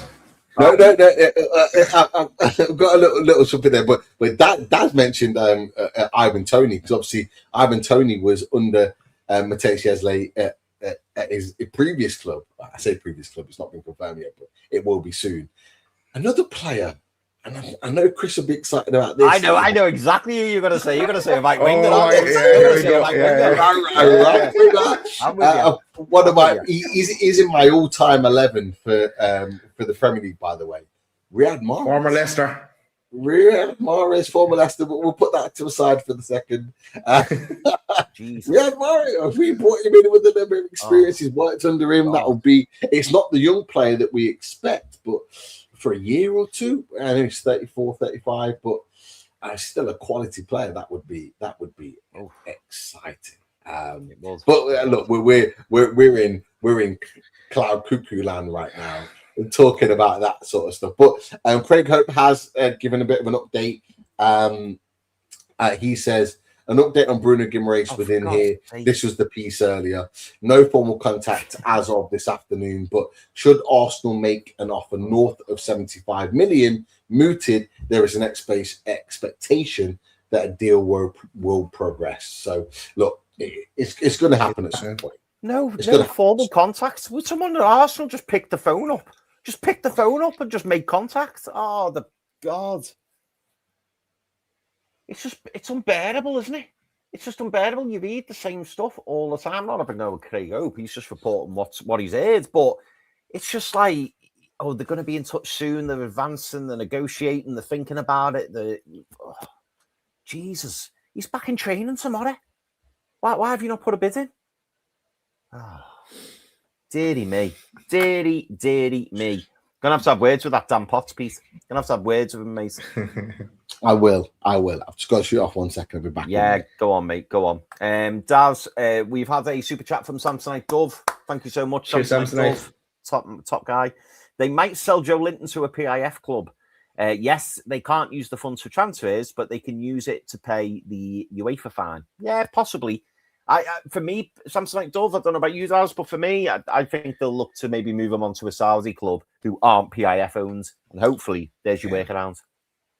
Yeah, I think if he wanted, they knew he wanted the move already, and maybe that's the last resort that they'd use. But I'd say it'd be more than likely be a non-PIF owned club.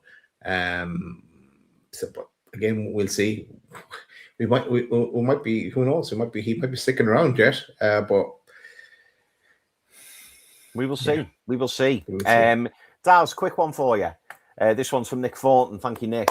Nick says Bruno will turn up. He won't do an Isaac. Do you believe that? Because let's be honest, Daz, this deal isn't getting wrapped up in the next 11 hours. Is it? No, sorry, 14 hours. It's just not going to get wrapped up, is it? So is Bruno turning up tomorrow morning? I think it gets done tomorrow, or or maybe it's been done and Craig Hope doesn't know anything about it, and it's been. I think tomorrow is key, and I don't see Bruno being a Newcastle player on Saturday. Let's put it that way. I don't see him getting on the plane. Do you think he turns up at the training ground?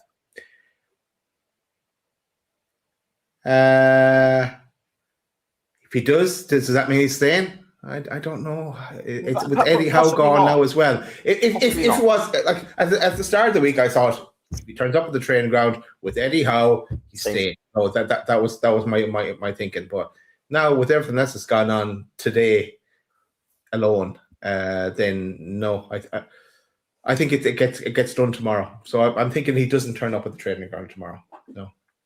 No. Pete said he's still fishing anyway. Yeah, he's still fishing apparently, and if he is still fishing, then he's not going to be at the training ground tomorrow morning because he won't have time to get there. Yeah. So yeah. A big thank you to Peter McArdle, who's given us 750 joules. Let him cook, he says. Thank you, Peter. Thanks, Peter. Peter. Very kind of you, mate. Very kind of you. Thank you so much. Lee Robinson, thank you for your super chat, mate. And he says MJ is bringing all his staff, 6 new coaches. Yeah, so it's going to be a totally revamped coaching staff from what we're hearing. And I think that's needed, Daz. I think new voices, that's what we've been saying. Exactly. MJ and bringing in his stuff. Yeah, I said the name of the his assistant coach who's followed him wherever he's gone before in the show this morning. But yeah, he'll bring all his team with him. Yeah, it's just. Hopefully he can get some of the similar results that he's had where he's been before. But it's a big step up for him as well. Even Seb, who was on the show at the start from that Athletic, said that it is a big step for him, and he didn't think he'd make that big a leap so soon. I guess so. But he's confident in himself. He comes across as a confident character. So let's see when he's introduced to us. Formally, yeah. Hopefully, he's like a Jaissle rather than a Optimum. Hopefully, yeah. It's a bit of an unknown quantity, but hopefully he hits the ground running. But thank you for the super chat, Lee, and also Peter McCardle. Thank you again for 250 jewels. You must have no jewels left, Peter McCardle. Thank you so much for handing them all to Loaded Mag NUFC. You're the top guy. Thanks, 250 jewels. Laughing disco. I would love if we could do. That could have been an emoji. It's new to us, the jewels concept. So yeah, it doesn't seem like something he'd type in. All right. Is it with a he? Does? No, I'll give it that one of these. How's the shoulder, Pete?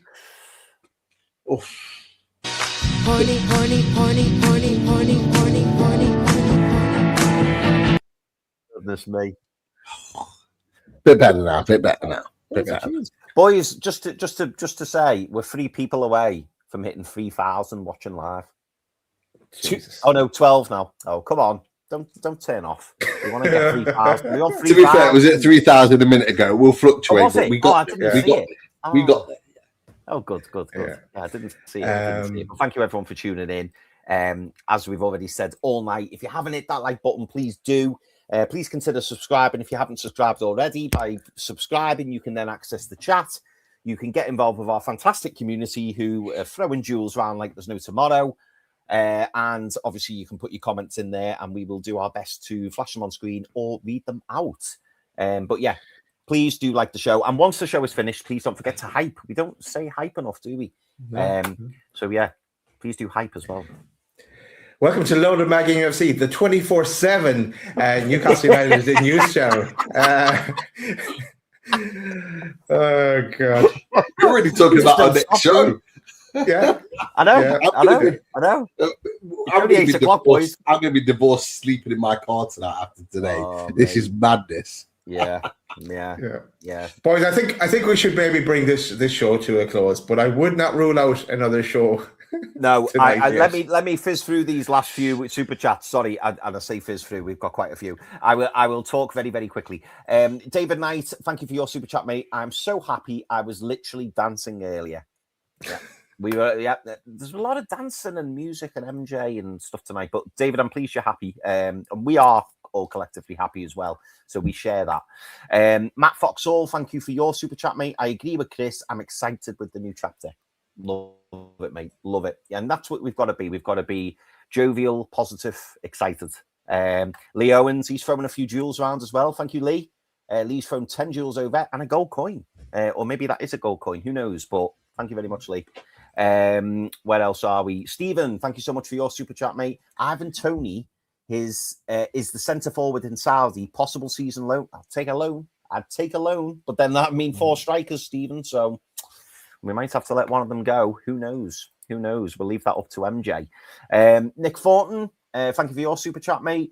The new manager needs to be given time. Needed is to set up, input his philosophies and mentality before being judged. Yeah, he does. He needs a bit of time, doesn't he, boys? He does need a little bit of time. We've just got to get behind him and trust the process. Trust the process, as we've heard it a few times before. Jordy Vaser-Luke, again, thank you so much for your super chat, mate. New captain is a new signing, in my opinion. Mate, that's what we said before. Absolutely. I'm on board with that. probably a German. Oh, a German, probably a German. I think that's fair enough. Would make sense. Voltemada like a new signing, potentially could be made. If we see this 4-2-3-1 being put in action, Nick Voltemada could look very different to how he looked last season, and I don't expect him to play in the 8, which is good. That's exactly what Seb was saying as well. He was interested to see. He's a big fan of Nick Voltemada and what he'll bring now when MJ is in. How things will change. Yeah. Now this next one, I'm getting the answers because on Loaded, what we always do is provide answers. Craig Lee says, "What's the price for us to win the Premier League?" Craig Lee, as of right now, the price on Newcastle to win the Premier League is 150 to 1. Flip it, Chris. Flip it. 150 to 1. And I'm assuming you want to know what the relegation is. The relegation just balance. Yeah, Newcastle United to be relegated is 12 to 1. Ooh. So near the bottom and the top, but who knows? But good question, Craig. So 150 quid. Go and stick a tenner on it. 1,500 quid. Happy days. And hopefully MJ brings us our first title in some time. Dan Brown, thank you for being a member for 47 months, mate. New manager name is pronounced Jaissle. Oh, Jaissle. Okay, Jaissle. Assuming I'm saying it right. Jaissle. MJ. MJ. And Lynn Simpson, thank you for being a member for 15 months. You'll be back later. We could well be. Pete's shoulder might still be a bit dicky as well. Who knows? Lynn is waiting for one show and one show only, and we'll have the full version when we have it. But let's fix Pete's shoulder first. Hang on. Horny, horny, horny, horny, horny, horny, horny, horny. And Lynn is our final super chat as well. Lynn's given the jewels out as well. Thank you, Lynn. 20 jewels, party hat. Yeah, there's definitely something to do with the jewels and the comments because I can't imagine Lynn's not putting party hat. Image on YouTube translating to text for us. That's it. Party hat. Love it. And then actually, I'm going to give the last comment to Jason Clement. Sorry. Fuck it, lads. Let's look forward to the rebuilds. Get in there. Go on. Yes. Positivity. That's it, the positivity. That's why. Back at 10. We might be back for you. We'll see you. See you later on. It's not goodbye. It's see you later. Right. Right. That's it. We'll just pay out with the outro. No messing. We'll see you on the next one, whenever that next one will be. I think we'll see us definitely before Saturday. Have a good one. Take care, people. See you later. See ya. Mama always told me, Papa always warned me, don't hang around the boys like